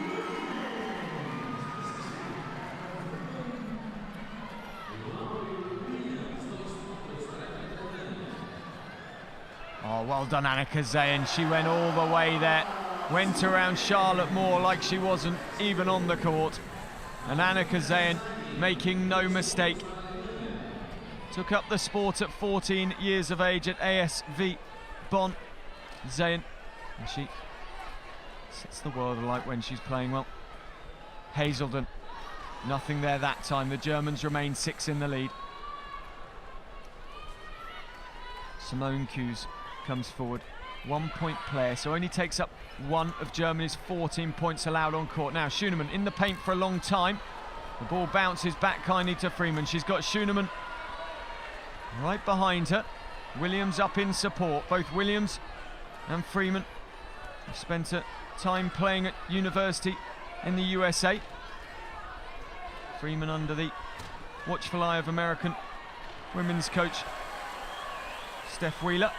The shot clock's going to die away for Great Britain here, and their patterns of play have all gone awry, and here comes Zayn to compound. Oh, Williams goes flying in. Zayn on the ground. Williams goes over to apologise.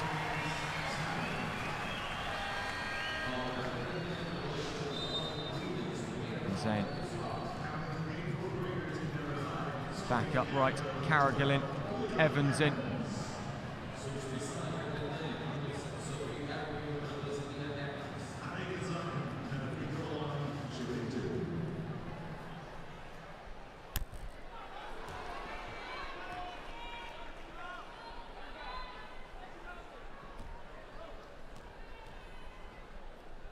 Shots for Zayn. I didn't think she was shooting. Should have been. Anyway, it was given as shots. They scored one of them. 17-10 the score. Zayn got 1 from 2.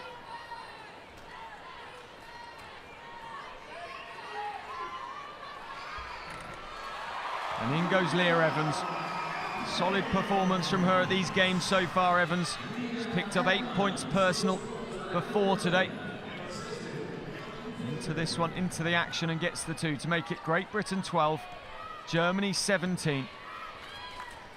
Schooneman waits, looks at the long 2, takes it on, won't score it though. Down it comes, and Conroy can't get a hand to the ball. Zayn can. Miller. International debut back in 2010 in Birmingham. Major international debut anyway at the World Championships. And that goes Great Britain's way. And a chance now for them to reduce the German lead. You see Evans and Kues working hard against each other. Evans trying to keep Kues in the back court, and what that would do would be to make it a 5-on-4 for Great Britain as Evans turns around, but Kues managed to get away and get back into the defensive setup for her team. Here's Freeman trying to find a way around Schooneman. Needs to avoid purely going into a one-on-one battle against Schooneman today, and that falls, and it's Carrigal with another basket. And Great Britain, having got the steal, turned the ball over, closed the gap to 3. Carrigal now 6 points for the game. Miller, Conroy in the way, and that's good defence once more from Great Britain. Maraiki Miller having a quiet one at the moment. Freeman caresses the ball, doesn't caress it well enough, and there's the end of the first quarter, and a really strong first quarter from both these two teams. Germany in the black have the narrow lead. The score at the end of the first 10 minutes, Great Britain 14, Germany 17.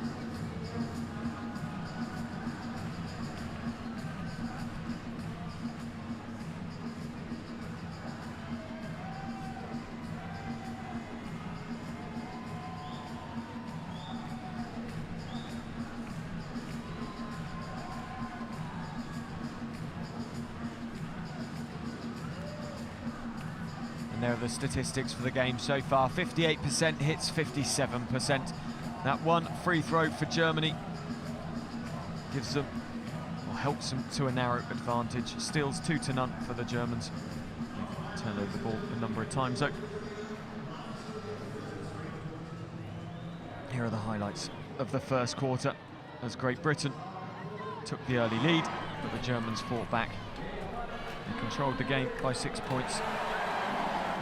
Great Britain narrowed that advantage once more. Sophie Carrigal having a captain's performance at the moment.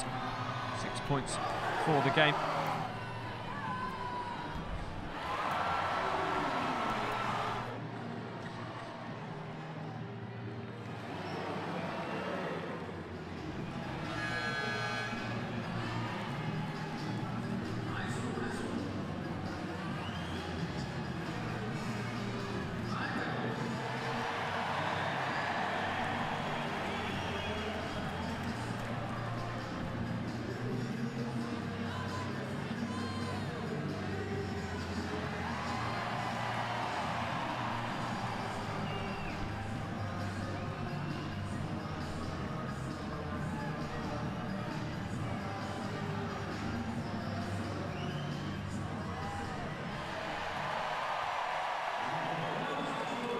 Schooneman starts with the ball for Germany for this second quarter.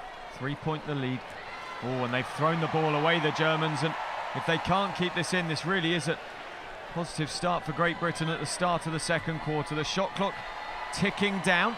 Schooneman to Miller, long two from her. She'll beat the shot clock, but can't get the ball in the basket, and the quarter couldn't have started in worse fashion for the Germans there.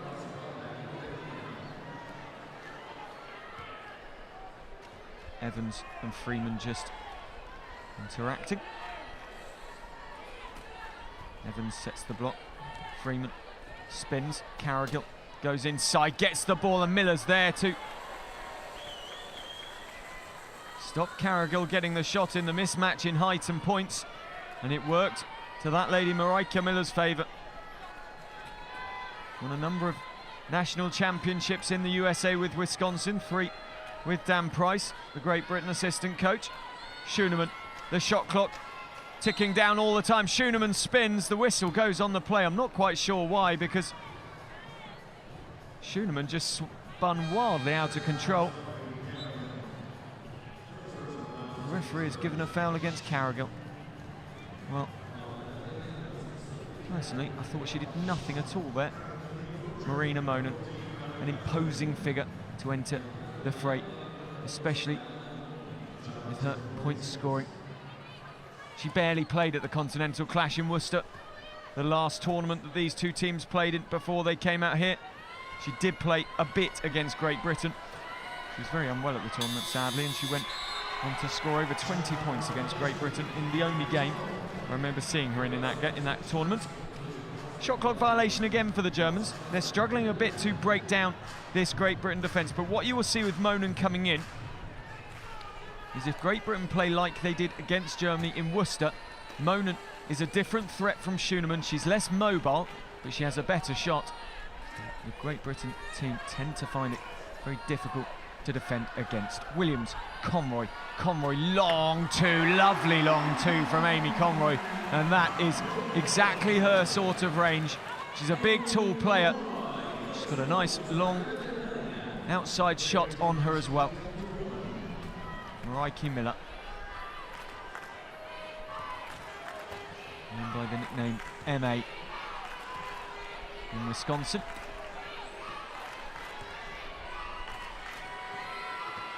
Lindholm in under the basket, doesn't go. Conroy tries to pack the ball away, and it doesn't go once more, and Great Britain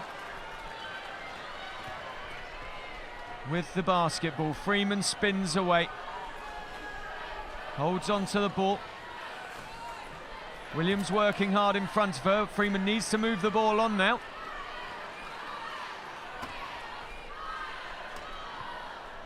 Williams, up it goes. Oh, nearly fell as well. And Great Britain there, that's exactly what they don't need to do. Holding on to the ball with Freeman for far too long.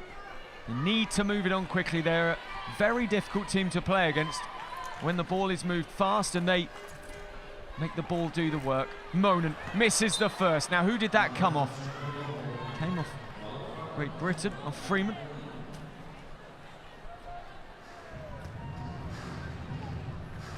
Freeman and Monen working hard against each other. Freeman just forces Monen outside. She likes shooting from there. That won't go anywhere near, though, on this occasion, and Williams comes across to inbound the ball. from next to the Great Britain bench. Dan Price just going over to have a word in the ear of Williams as the substitutions come in. Griffiths, Morrow, Bartlett on the right, and behind Charlotte Moore.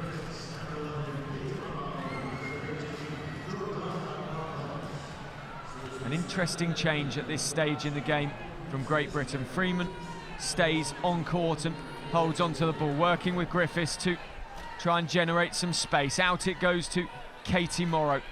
Big game for the 16-year-old today. Koos, Griffiths. No points against the Argentinians, just 2 against Canada, and nothing that time. Freeman snatching at the shot, and Germany remain a point to the good.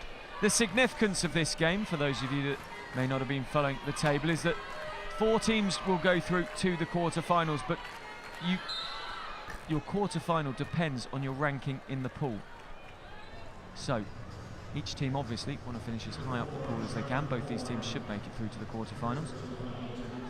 Argentina also in this pool, and Argentina struggling against the better teams in the world. As we see Zayn and Griffiths, 2 of those players that I mentioned,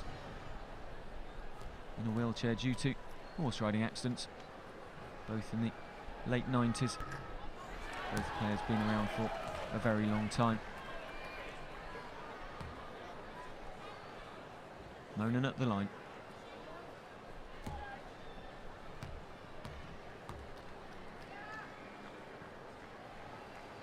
She won't get that one. Down it comes, Freeman.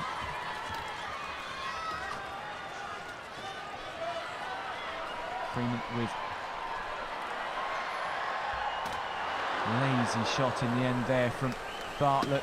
No control as she went for the shot and should have just slowed herself down, and Germany have the chance to extend to 3, and that not a good passage of play for Great Britain, and a stroke of luck for Miller and Germany. There should have been a point behind. Great Britain couldn't put the ball in the basket, and now the Germans put the full press on. Freeman trying to work it out on her own. Finds Morrow. Morrow can't find Bartlett.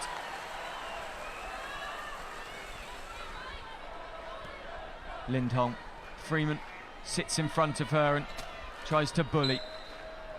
A poor foul to give away that one. No need for it. The barge from Freeman. 19-16 the score. It's more the sort of foul you see at the end of a match where teams are trying to stop the time. 5:32. Dan Price looking animated on the sidelines.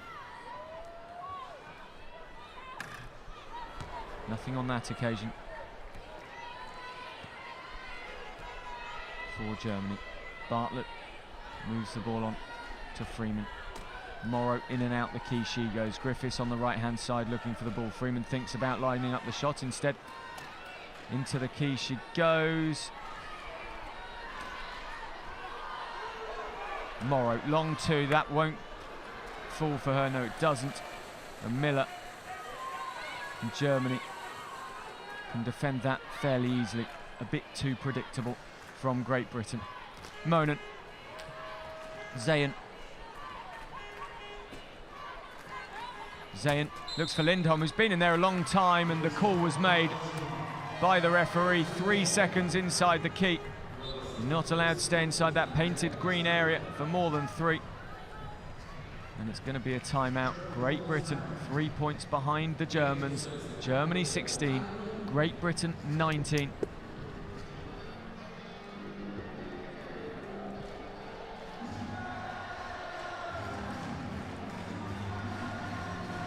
The German team at the moment, the statistics are 43% of field goals have been scored. 44% for the Brits, 9 of 21 going Germany's way. Free throws, they've had 1 for that one successful for Annika Zayn. Well, Holger Gnicki will be missed by this German team when he does return.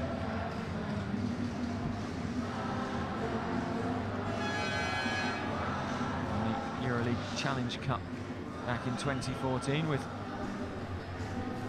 his club Hamburg.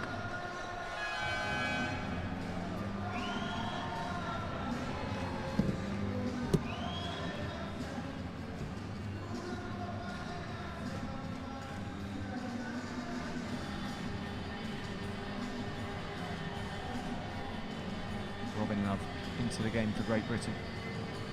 Scottish player, hails from Ayr, moved down to the British training camp or training base in Worcester, the University of Worcester. University of Worcester Arena is the home court of the Great Britain team. Freeman. Love on the angle, shoots the two, well played Robin Love. What an entrance to the game for the headbanded Love.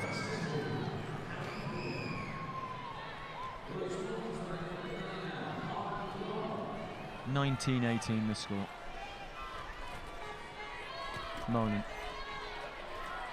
thought about the shot, found Zayn instead. That will go nowhere. In fact, it's an air ball from Monan. The clap of the hands from Amy Conroy. Here Evans looks to have a finger injury. Carrigal in for more.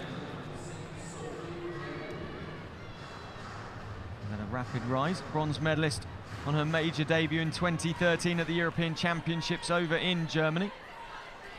Those championships were won by the Netherlands in Frankfurt. The Germans taking silver. Conroy, up it goes, doesn't fall for her. She can. In fact, Griffiths was the one that the ball fell to. Conroy snatched it off her immediately, the taller player.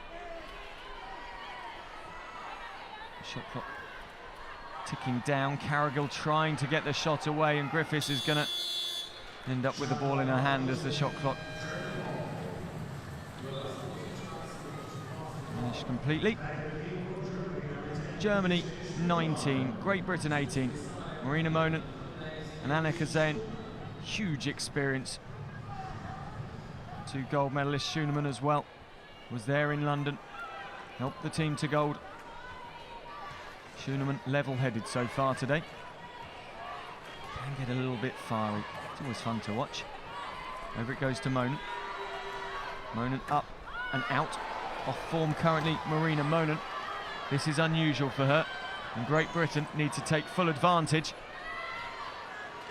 if they want to get back into the lead, because Marina Monan is a player who is a points machine often, and at the moment she's 0 from 3.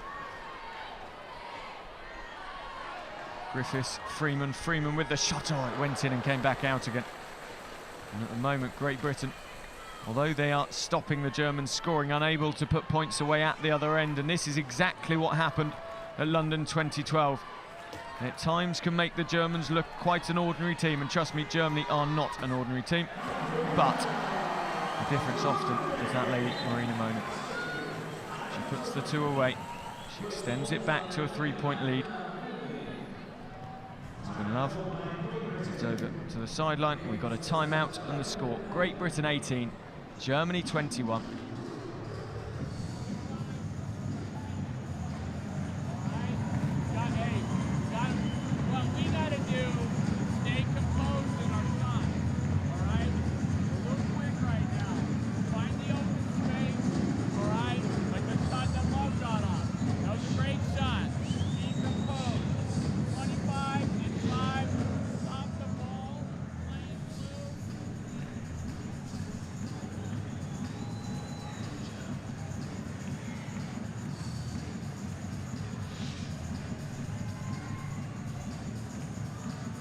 Parents of Helen Freeman just going through the shot there.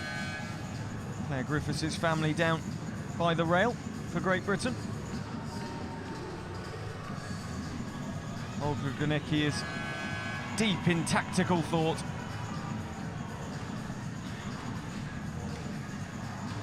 Young and old, loving the action of the 2016 Paralympic Games.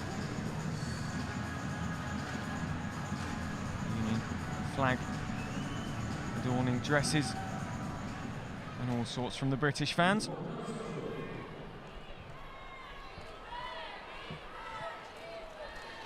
Freeman. Straight back from the timeout. Lovely long two from Helen Freeman. She can have such a huge impact for this British team when utilised in the right way. Great Britain's leading point scorer at 2012.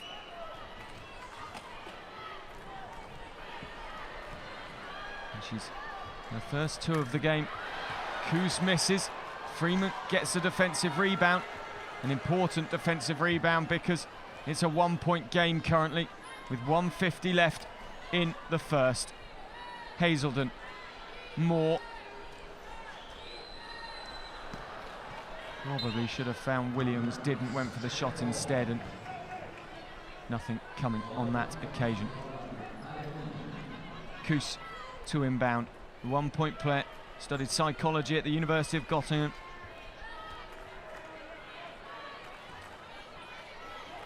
Monin just slow and thoughtful at the moment. Up it goes and down it comes. It will be 2 shots going towards Gesche, Schoenemann and Conroy left scratching her head as to how to defend Schoenemann but keep it legal. See there the contact with the chair forcing Schoenemann round, and Schoenemann couldn't quite put the ball in the basket as she wanted to.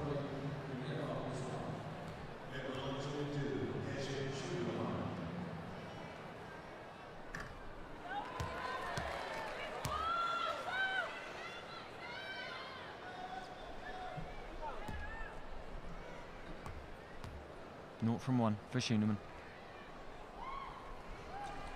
She makes the second. 22-20.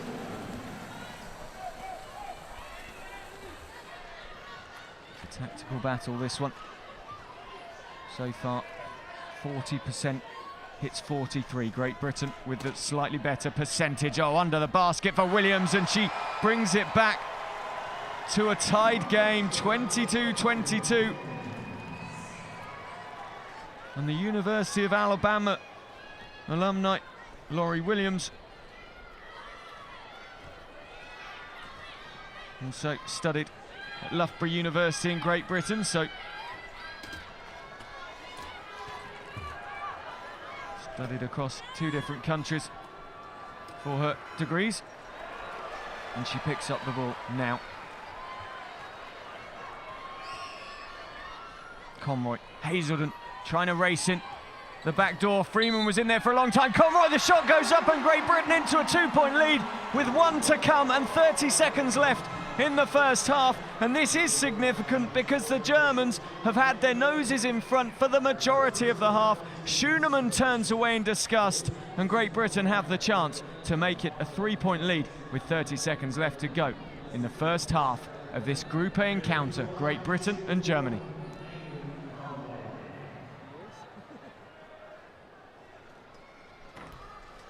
It doesn't go for Conroy, but they are 2 points in the lead, Great Britain. The team in white, here's Schoenemann in the black of Germany. Freeman following her closely, Monin.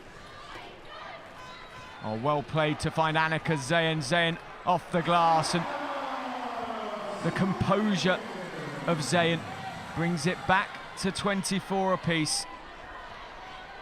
Fell in love with the game of wheelchair basketball whilst going through rehab from a horse riding accident, and at the buzzer at the end of the half, it's been a superb half from both teams, and this is going to go to the wire. The score at half-time here in Group A in the women's section of the wheelchair basketball. It's Great Britain 24, Germany 24. Do not take your eyes off this one. It's going to be a superb second half.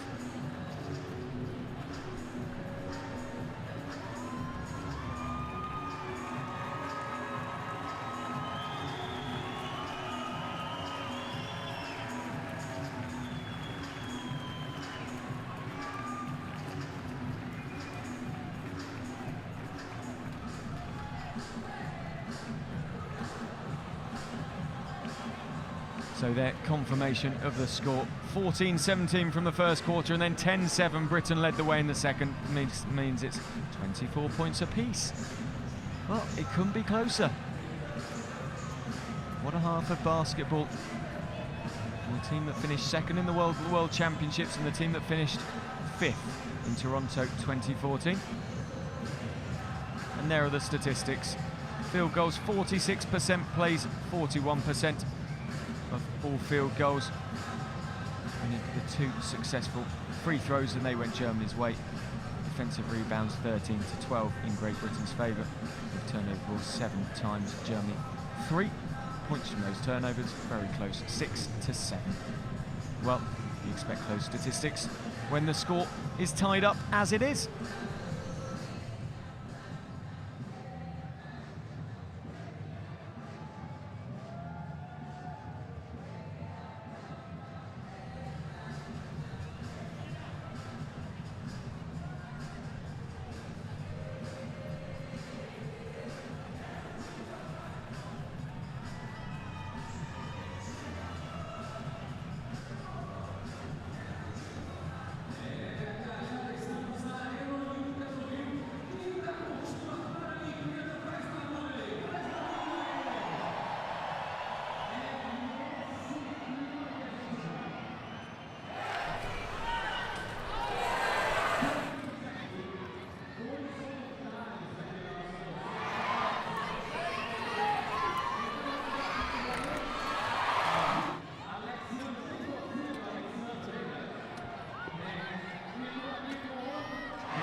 Minutes away from the action here in the second half of Group A in the preliminary wheelchair basketball. Great Britain and Germany. Annika Zayn and Simone Coos. That is Zayn. She's had a decent half by her standards, not as good as she can be. 20 minutes played, 7 points personal for the game. Gesche Schunemann, 14.5 minutes played, 7 points personal, hitting 60% of her field goals and 50% from the free throw line.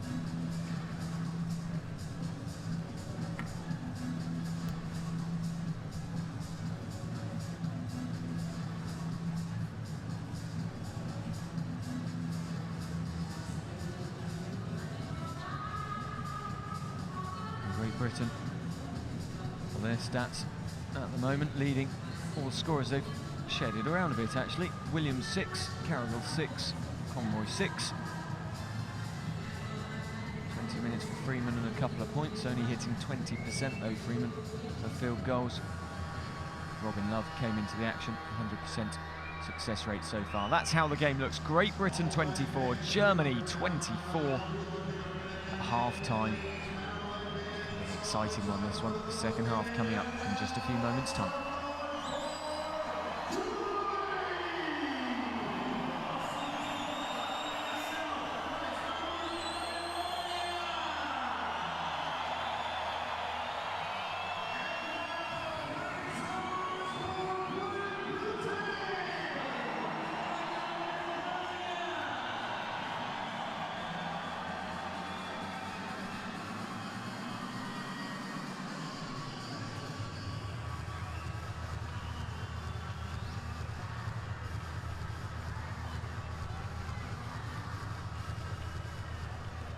Freeman and Hazelden get Great Britain going for the second half. Germany defending, Great Britain in offence. Freeman away from Coos, lines up the long two. It won't go on this occasion. A moment can come away for the German team. Zayn, Schunemann trying to get inside. Freeman couldn't defend as she wanted to, but then Schunemann overshot, and both teams unsuccessful with their first two attempts in the second half. Now that surely was a foul from Zayn, but allowed to continue. She went careering into Williams on the second time of asking. The foul was given against Zayn. Zayn, 2 personal fouls for the game. Each team allowed 5 fouls per quarter before the opposition go automatically to the line for 2 shots.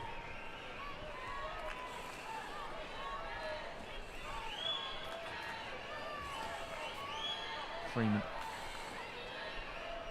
Carrigill, Conroy.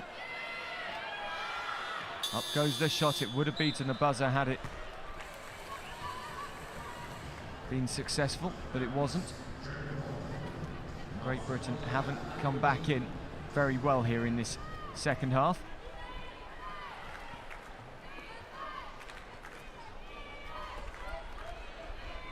The starting 5 for Great Britain, the same as the starting 5 at the start of the game.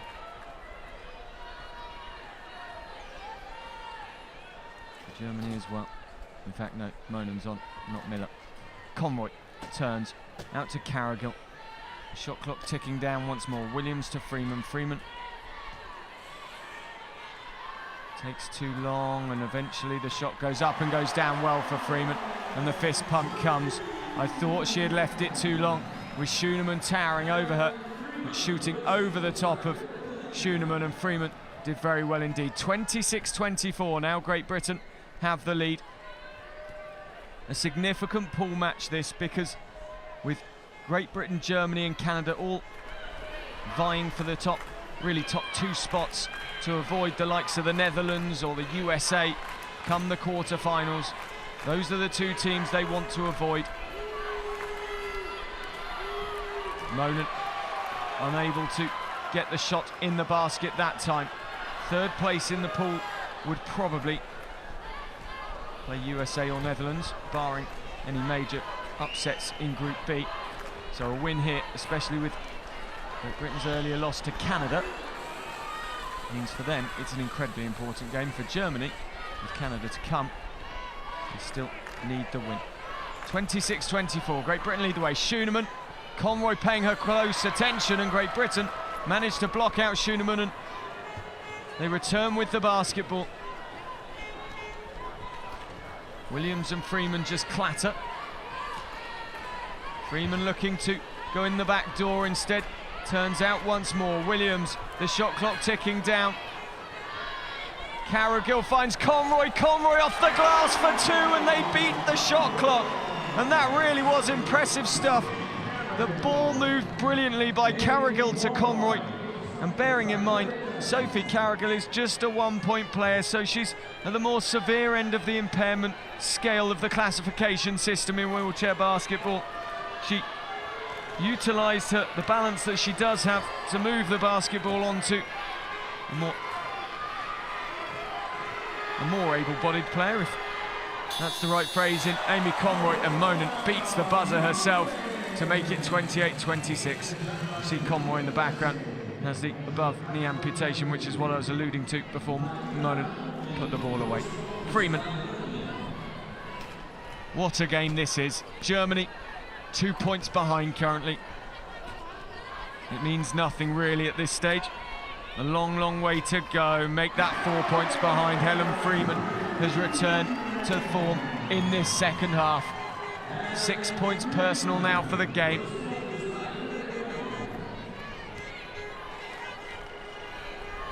A crucial time in the game. Zayn gets through, doesn't get the basket. Carrigill will get the defensive rebound, and Germany are not scoring.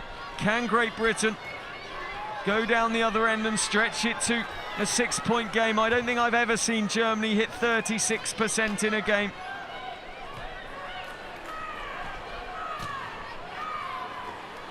Carrigill doesn't go. Schooneman cuts inside Freeman. Freeman still paying Schooneman close attention. They want to keep Schooneman at range. Here's Lindholm, the shot clock ticking down. Zayn up it goes and comes down in favour of Amy Conroy, and no points added to this German total. However, if Great Britain can't go and put the ball in the basket at the other end, it may mean that Germany have a way back, but they do. Williams, and look at what it means. Jude Hamer in the background on the Great Britain bench, going crazy for her teammate. Both studied at Loughborough together, and it's now 32-26, and Great Britain, with some superb defence, have now stretched the lead to 6 points. Germany make the changes. Annabelle Brewer, 1.5-pointer from Tübingen originally, now lives in Gießen near Frankfurt. Currently a sports student, and she enters the fray. Zayn. Monan. Schooneman's gone out. Miller's come in.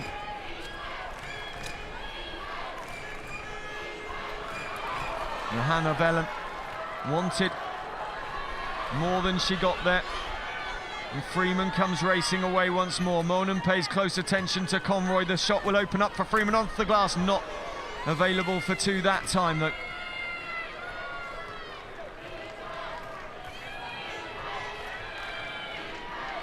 Marina Monan. Conroy looks over at her and decides not to chase. Keeping Monan now though in outside the paint.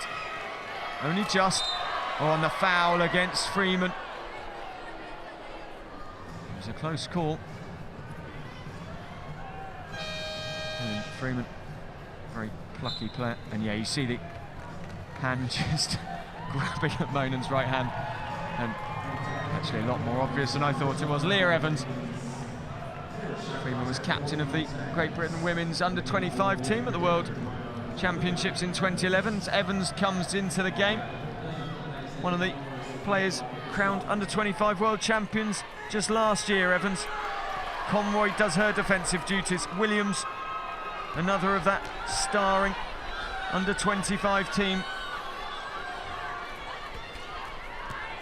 She's co-captain in Beijing. Williams alongside Amy Conroy as Great Britain won the gold and told the world how good their up-and-coming players are. Oh, lovely pass to Evans, nothing there that time.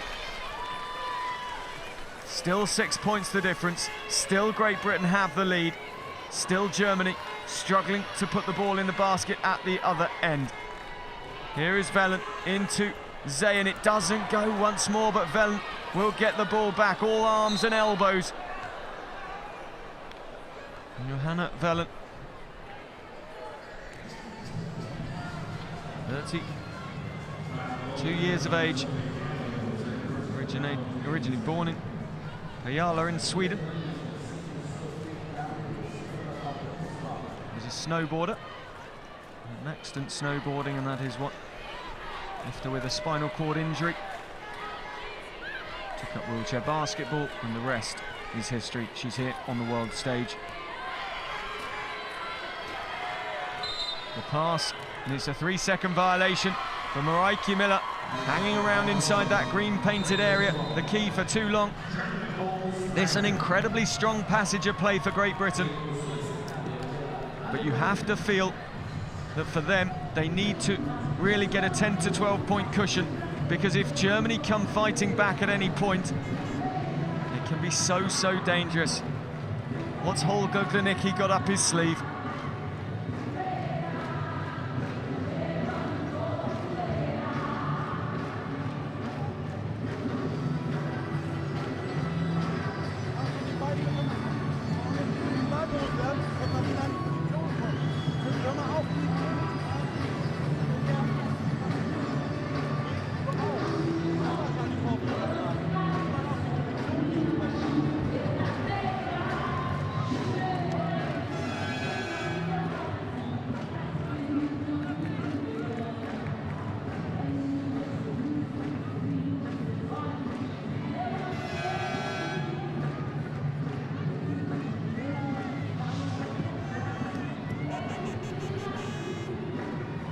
There are the leading scorers, Conroy, Williams and Miller, all with 8 points. Zayn and Schoenemann 7 apiece.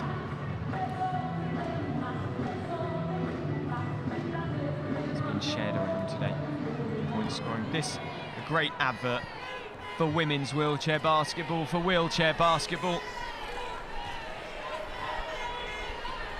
Freeman thought about the three, then goes inside. Monen tries to come out to meet her, but the screen's set by Williams, and Freeman with the long two, and it's an 8-point ball game. Great Britain have the lead. Freeman is coming to the party. She has 8 points personal for the game. Johanna Velen, Monen, Freeman cuts across in defence. Miller to Zayn. Zayn into Miller once more, fading away. Conroy putting the pressure on, and the German shot is cracking at the moment. Eventually Monen is released by the shackles of Laurie Williams. Miller, Monen's been sat in the paint a very long time, gets the shot away and it goes, and she was fortunate to be allowed to sit with her wheels inside the green area for as long as she did. But the points count, 6 points the difference. Great Britain 34, Germany 28. Freeman, again the screen of Williams, again the shot of Freeman, again it's an 8-point difference, and the British fans go crazy.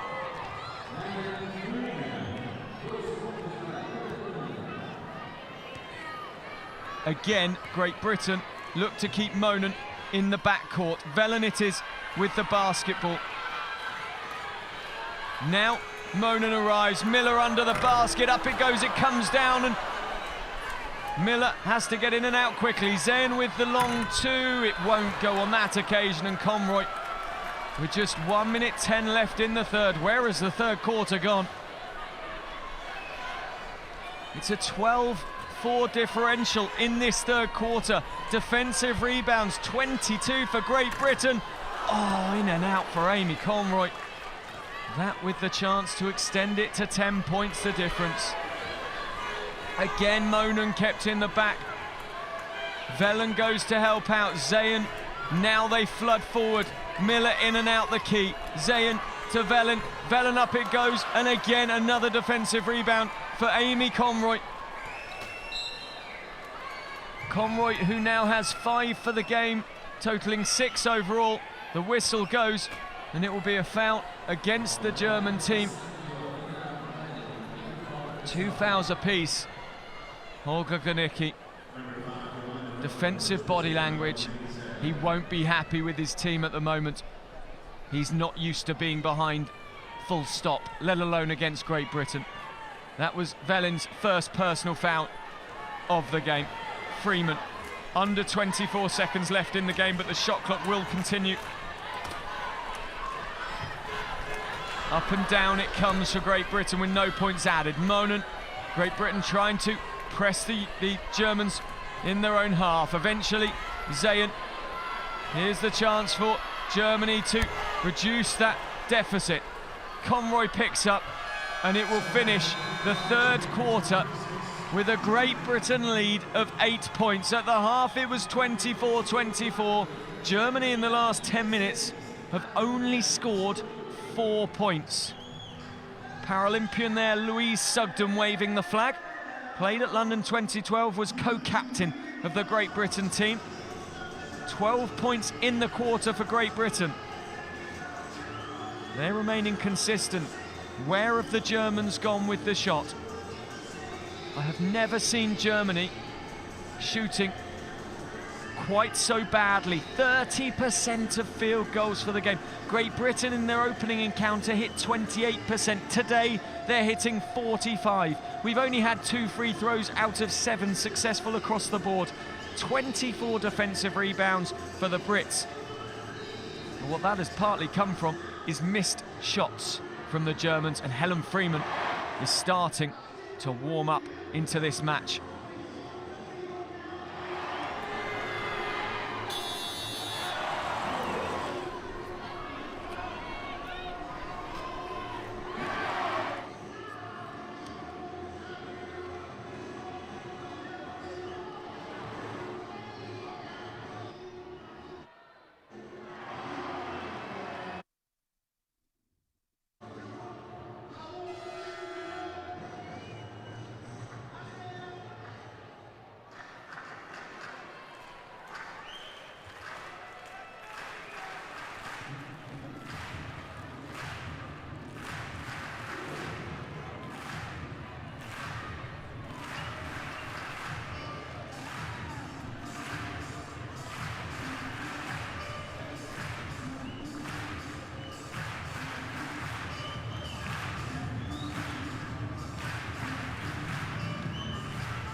Annika Zayn and Johanna Velin restart the action for Germany. They've got 10 minutes to turn this round.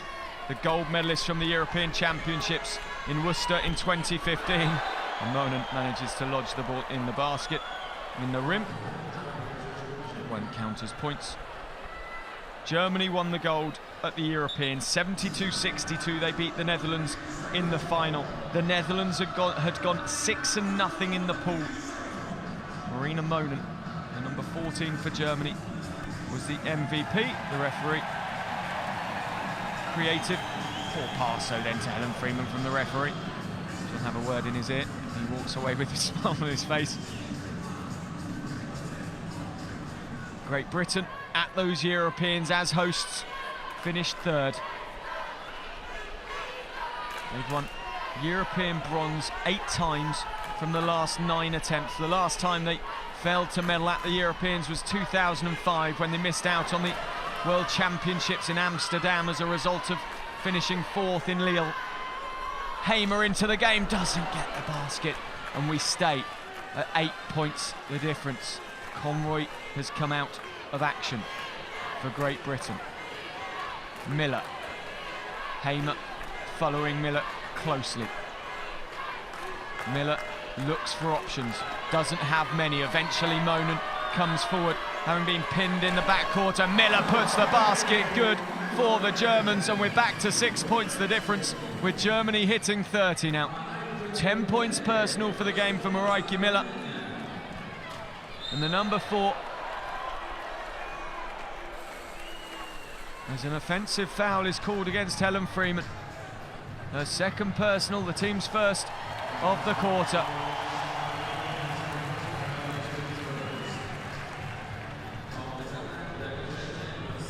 saw Helen Freeman's response to the umpire. One of bemusement, Karen Molina. The umpire, Velen. Hazelden watches. Freeman out to Monan. Back to Velen. Over to Monan once more. Carrigill trying to keep Monan on the outside. The shot clock ticking down once more. She will beat the buzzer, no doubt. She does so. And the Germans are within 4 once more. Marina Monan, she's had not the greatest game in her history, but when it matters, the former University of Cologne lady hits important baskets. Jude Hamer, nothing there for her that time. Off form currently Hamer.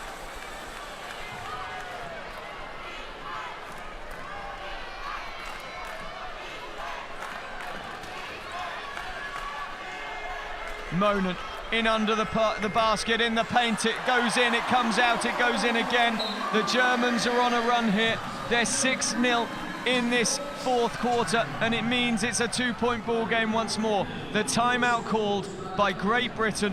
What can Miles Thompson do to stop this rot in the 4th quarter for Great Britain? The Germans have come out firing.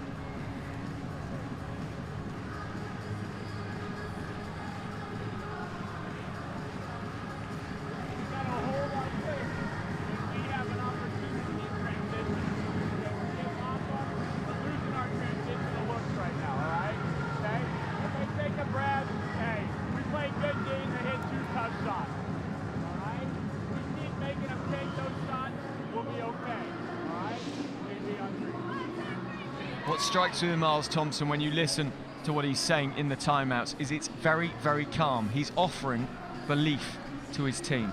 He's saying, you're proving yourself to the world right now. They scored 2 tough shots. It brought them back within 2 of us. That doesn't matter. Go out there, be calm, play your game. Miller has struggled today, but at the moment, it's enough for the Germans to still very much be in the action here. In Group A of the women's wheelchair basketball, another offensive foul going against Helen Freeman. 2 debatable calls, I would call them, in a row against Freeman. Velen. Inbounds, Monan to Miller. That's off Miller, and Great Britain will get the ball. Freeman doing the hustling.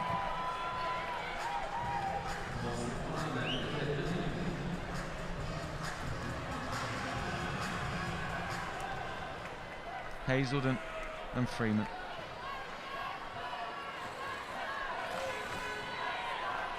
Freeman 3 personal fouls for the game. Needs to stay out of further trouble. Big block there from Miller. It'll be Great Britain ball with 11 seconds left on the clock.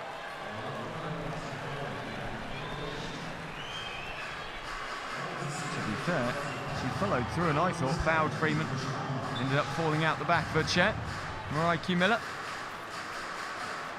This is a marketing and basketball director at the Wisconsin Adaptive Sports Association. Conroy back into the action, sinks along 2 to extend it to 4 points the difference. And once more, the Brits are blowing their horns, making as much noise as they can inside this Rio Olympic Centre. 42% hits to 34. Great Britain in the ascendancy, both not shooting at the highest percentage. Velen finds Monan. Monan, another long 2 from her, fading away. She's so consistent when she gets going. The former able-bodied basketball player for Manhattan Skywheelers in Frankfurt. Williams off the glass for 2, and Great Britain will not relinquish this lead. They remain at 4. Velen. Conroy focusing on her. She's waiting for her team to flood forward as the Great Britain press is working. Miller in the key. Down it goes for 2. Germany not blinking at the moment.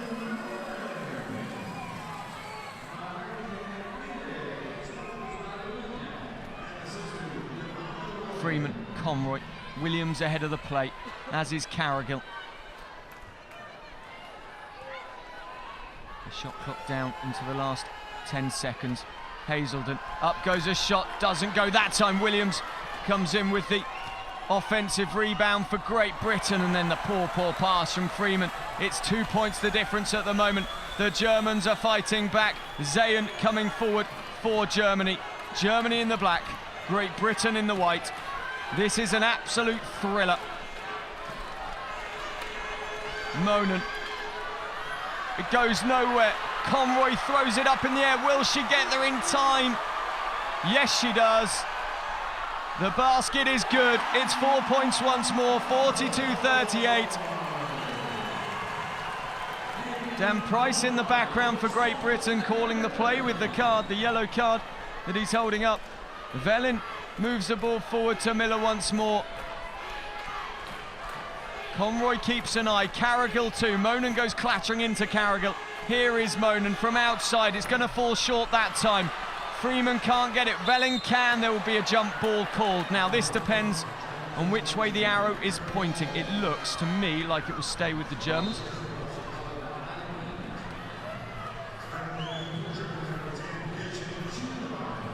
Hannah Vellin not letting go. Speaks 3 languages, German, Swedish and English. Into the game comes Gesche Schunemann once more. Made her international debut back in 2007 in Wetzlar, in the centre of Germany, the home of Lahn-Dill, one of the most successful clubs in Germany and Europe. Monan brings it back to 2 points the difference once more, 42-40. Who is going to blink first with 4:45 left in this one? Freeman comes forward. Germany tried to put the press on. Here's Williams. Conroy underneath the basket, needs to get out in time. Freeman. The Germans, good defense here. Up goes the shot off the glass for 2, and that is a huge play from Helen Freeman.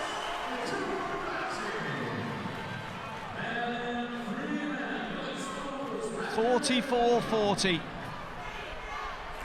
Wherever you are watching this in the world, this is wheelchair basketball at its best. Two teams going toe-to-toe with each other. The shot percentages aren't particularly high as Schunemann puts the basket away, but the intensity is there.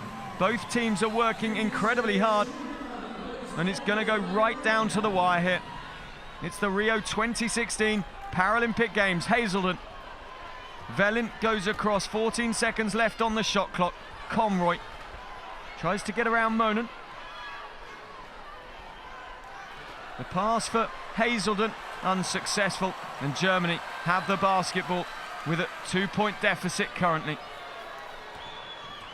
Monan, Zayn, Moore goes across for Great Britain in defence. Zayn once more spins out. She waits.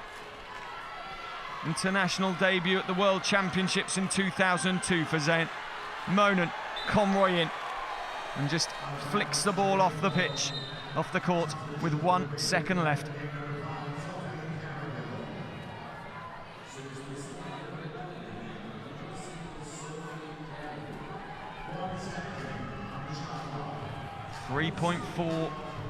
Three minutes 14 left in the game. 1 second left on the shot clock. Can Monan get it away? No, she can't. Shot clock violation given, and Great Britain will get the ball back with a 2-point advantage. Now, Olga Glinecki on the bench is making the point that the shot clock started incredibly quickly there. Monan has to have caught the ball, or at least be in the action of catching the ball when they start the clock. And in fact, it seemed to start as the ball was in midair, so probably a fair shout from Holger. Freeman, Conroy, up it goes, down it. Oh, nothing there. I thought it was going to go straight through, and in fact it went nowhere near. Lindholm, Schunemann, Vellin, Conroy goes across. Zayn, Schunemann. Great Britain 1 by 1 at the Dutch battle not long ago. That won't go for Schunemann. They won a close game by 1 point. That was the last time they beat the Germans. The foul on the plate It's against Schoenemann. She's been relatively quiet today, Gesche Schoenemann, with regards fouls. The first of the match. Often a player who gets close to being fouled out of the game quite regularly. Freeman.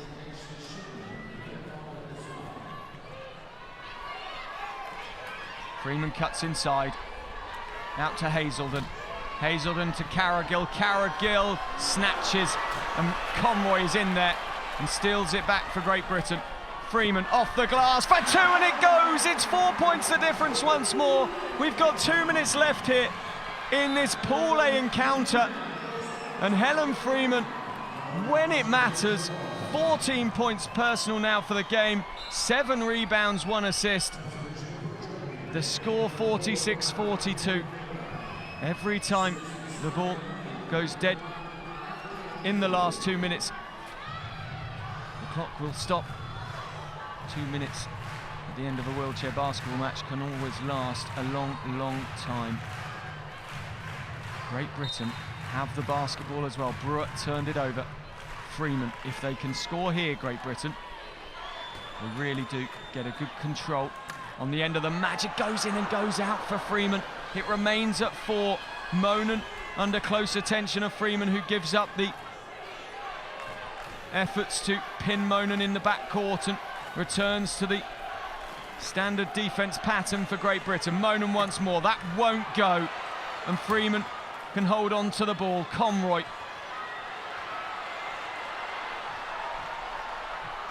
Off the glass for two. It's a 6-point advantage.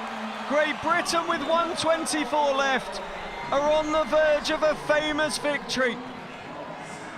That's what it means to the fans. Amy Conroy with 14. The Germans, one of the favourites for the competition, are on the verge here of potentially losing to Great Britain. The significance of this is huge, because what it does mean is it would give Britain a greater chance of finishing much higher up the pool than if they lost to the Germans, having lost also to Canada. In 2012, Germany won 55-44 against Great Britain in the quarter-final and pushed on to win gold against the Australian Gliders. The Gliders didn't make it here to Rio. They got knocked out by China in the Asia-Oceania final as China qualified. China, of course, in Pool B, Group B, at the Rio 2016 wheelchair basketball Olympic Games competition. 60-59, Great Britain won at the Dutch Battle just a couple of months ago. Today, they've got a 6-point advantage. For any newcomers to the game, in the women's game, 50 points total would normally mean if you've lost and scored 50, you're unlucky. Nothing there for Monan. At the moment, Great Britain 2 away from that 50-point margin, which is just a bit of a benchmark. In the men's game, it tends to be more like 65, 70 points. Although there have been some very close encounters recently. Long pass finds Conroy. And the Germans battling in defence, but they couldn't do so cleanly. Glanicki still has his arms crossed. 1:07 left for Johanna Vellen and co to fight back here. In that Dutch Battle competition that I mentioned, Great Britain won in recently. In the pool matches there, Germany won 16-5-39. So on their day, they really can dominate Great Britain. Dan Price knows that Britain are potentially 1:07 away from a famous victory.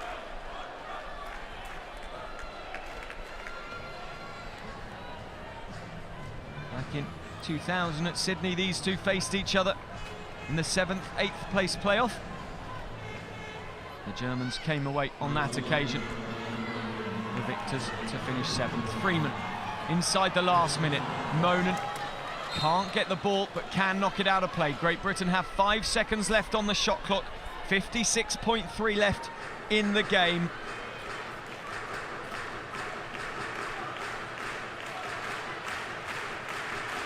What can Great Britain manufacture from here? That's a foul by Miller. Very obvious foul.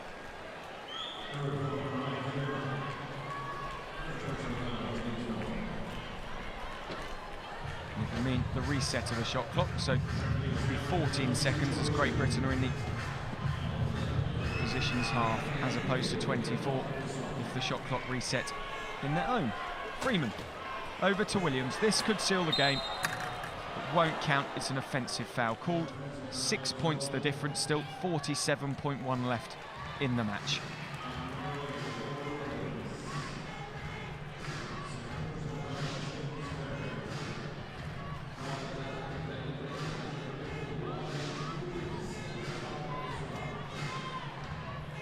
GB bench sit quietly. The Germans inbound the ball once more. Annika Zayn. Studied at the University of Alabama, the same university that Laurie Williams of Great Britain studied at. Umpire Molina calls the holding foul. 39.4 seconds left. Now Gesche Schünemann will return because she offers up a 3-point threat for the Germans. In she comes as Miller goes out. Not sure that her and Holger Glanicki are getting on too well today. A couple of times I've seen them just have words and looks at each other. Verlin, she's played well. Zayn to Schünemann. Schünemann kept at range by the GB team. That won't go. Held on by Zayn, and the foul on the plate. 27.6 seconds left, 6 points the difference. The Germans need either 3 2-pointers or a couple of 3-pointers. But first of all, they'll have the 2 free throws, which offer a point apiece for Annika Zayn.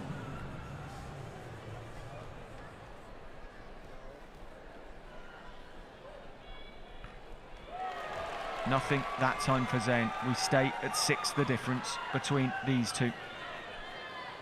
Remember, from the World Championships, the Germans were ranked 2nd. Great Britain ranked 5th, their highest ever finish in a World or Paralympic competition.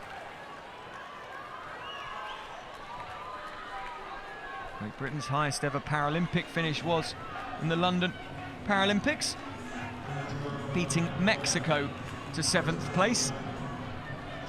Hazelden goes to the line, 24.9 seconds left on the clock. Dan Price, he'll be nervous. 7 points the difference. Hazelden, young shoulders to be taking such shots.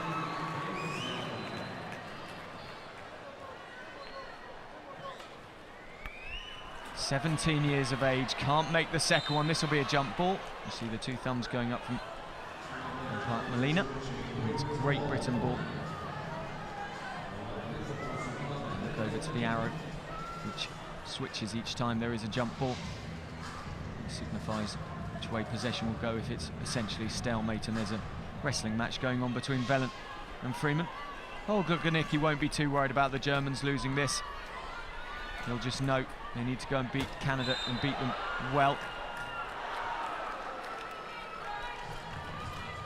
to set up this easy quarter-final as they can. Of course, interview him and he'll say, well, it doesn't matter who we play, we've got to beat all the best teams here if we want to win the gold medal. But Great Britain, Germany and Canada definitely do not want to finish 3rd in Group B. Group A. As Group B has the Netherlands and it has the USA, and 3rd place would most likely face one of them. Hazelden once more, 1 from the first, misses the second. 8 points the difference, 13 seconds left. The Great Britain bench, no doubt in a few moments' time, will be celebrating a famous victory. Have Germany got anything to make it slightly closer? Yes, from Monen. With 1 second to play, it's 45-50 now. Marina Monen but they're going to run out of time. 17 points for the game, but it's not been one for the highlight reel for Monan apart from that last shot. Saying that she is up to 50% from field goals now, but she's been kept very quiet by the Great Britain defence in the backcourt, and they've made her work very, very hard indeed. Each team has a timeout left. There's only 1 second on the clock. There's 5 points in it. This will go the way of the British girls. The German women's team, gold medalist from London. Britain finished 7th. And that's how much the British fans are enjoying this one. Lovely shooting from Marina Monan.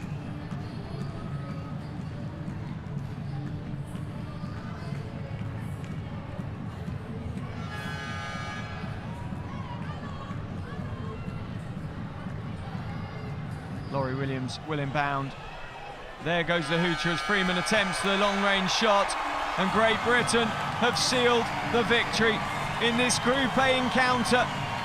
The shooting wasn't the highest quality, but the all-round play was. Look at Robin Love's face. Hazelden at the end was the composed one with the free throws, adding the points that just stretched Great Britain away. Monan hit the big three to bring it back to 5. And the final score in Group A in the wheelchair basketball, the women's section, is Great Britain 50, Germany 45.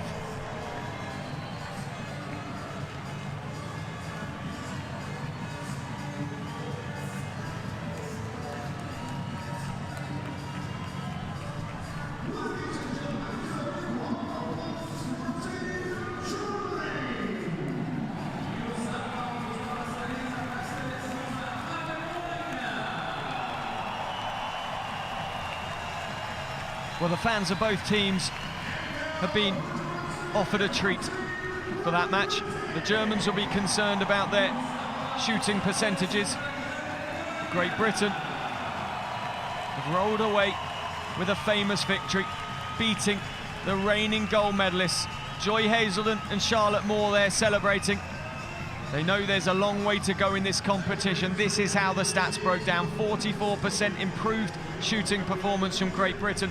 Played 37%, one of the lowest shooting percentages I think I've ever seen from a German team. They hit 50% of their three-point efforts, Monan with the one right near the end to bring it back to a 5-point difference. The British fans loving the action here in Rio de Janeiro.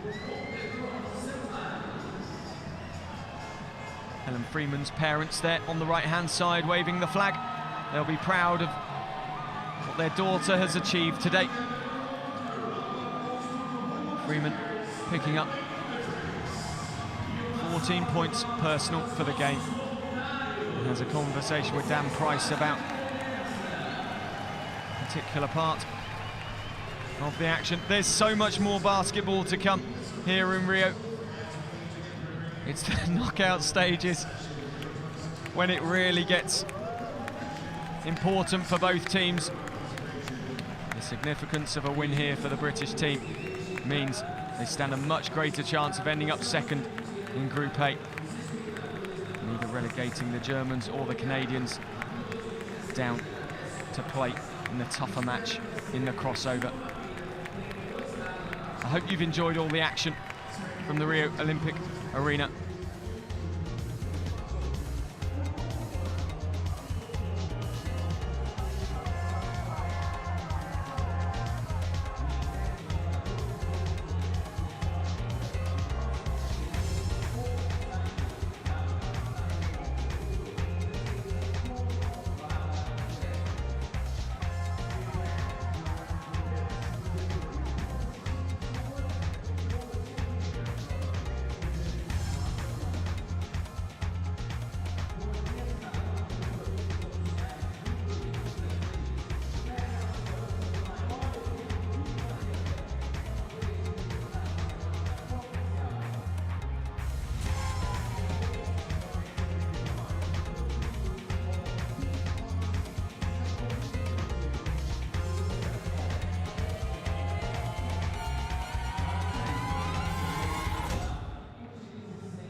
Well, those were the highlights. It was a game of intense wheelchair basketball between two fine teams. The team ranked 5th in the world from the 2014 World Championships, though, humble the Olympic gold medalists.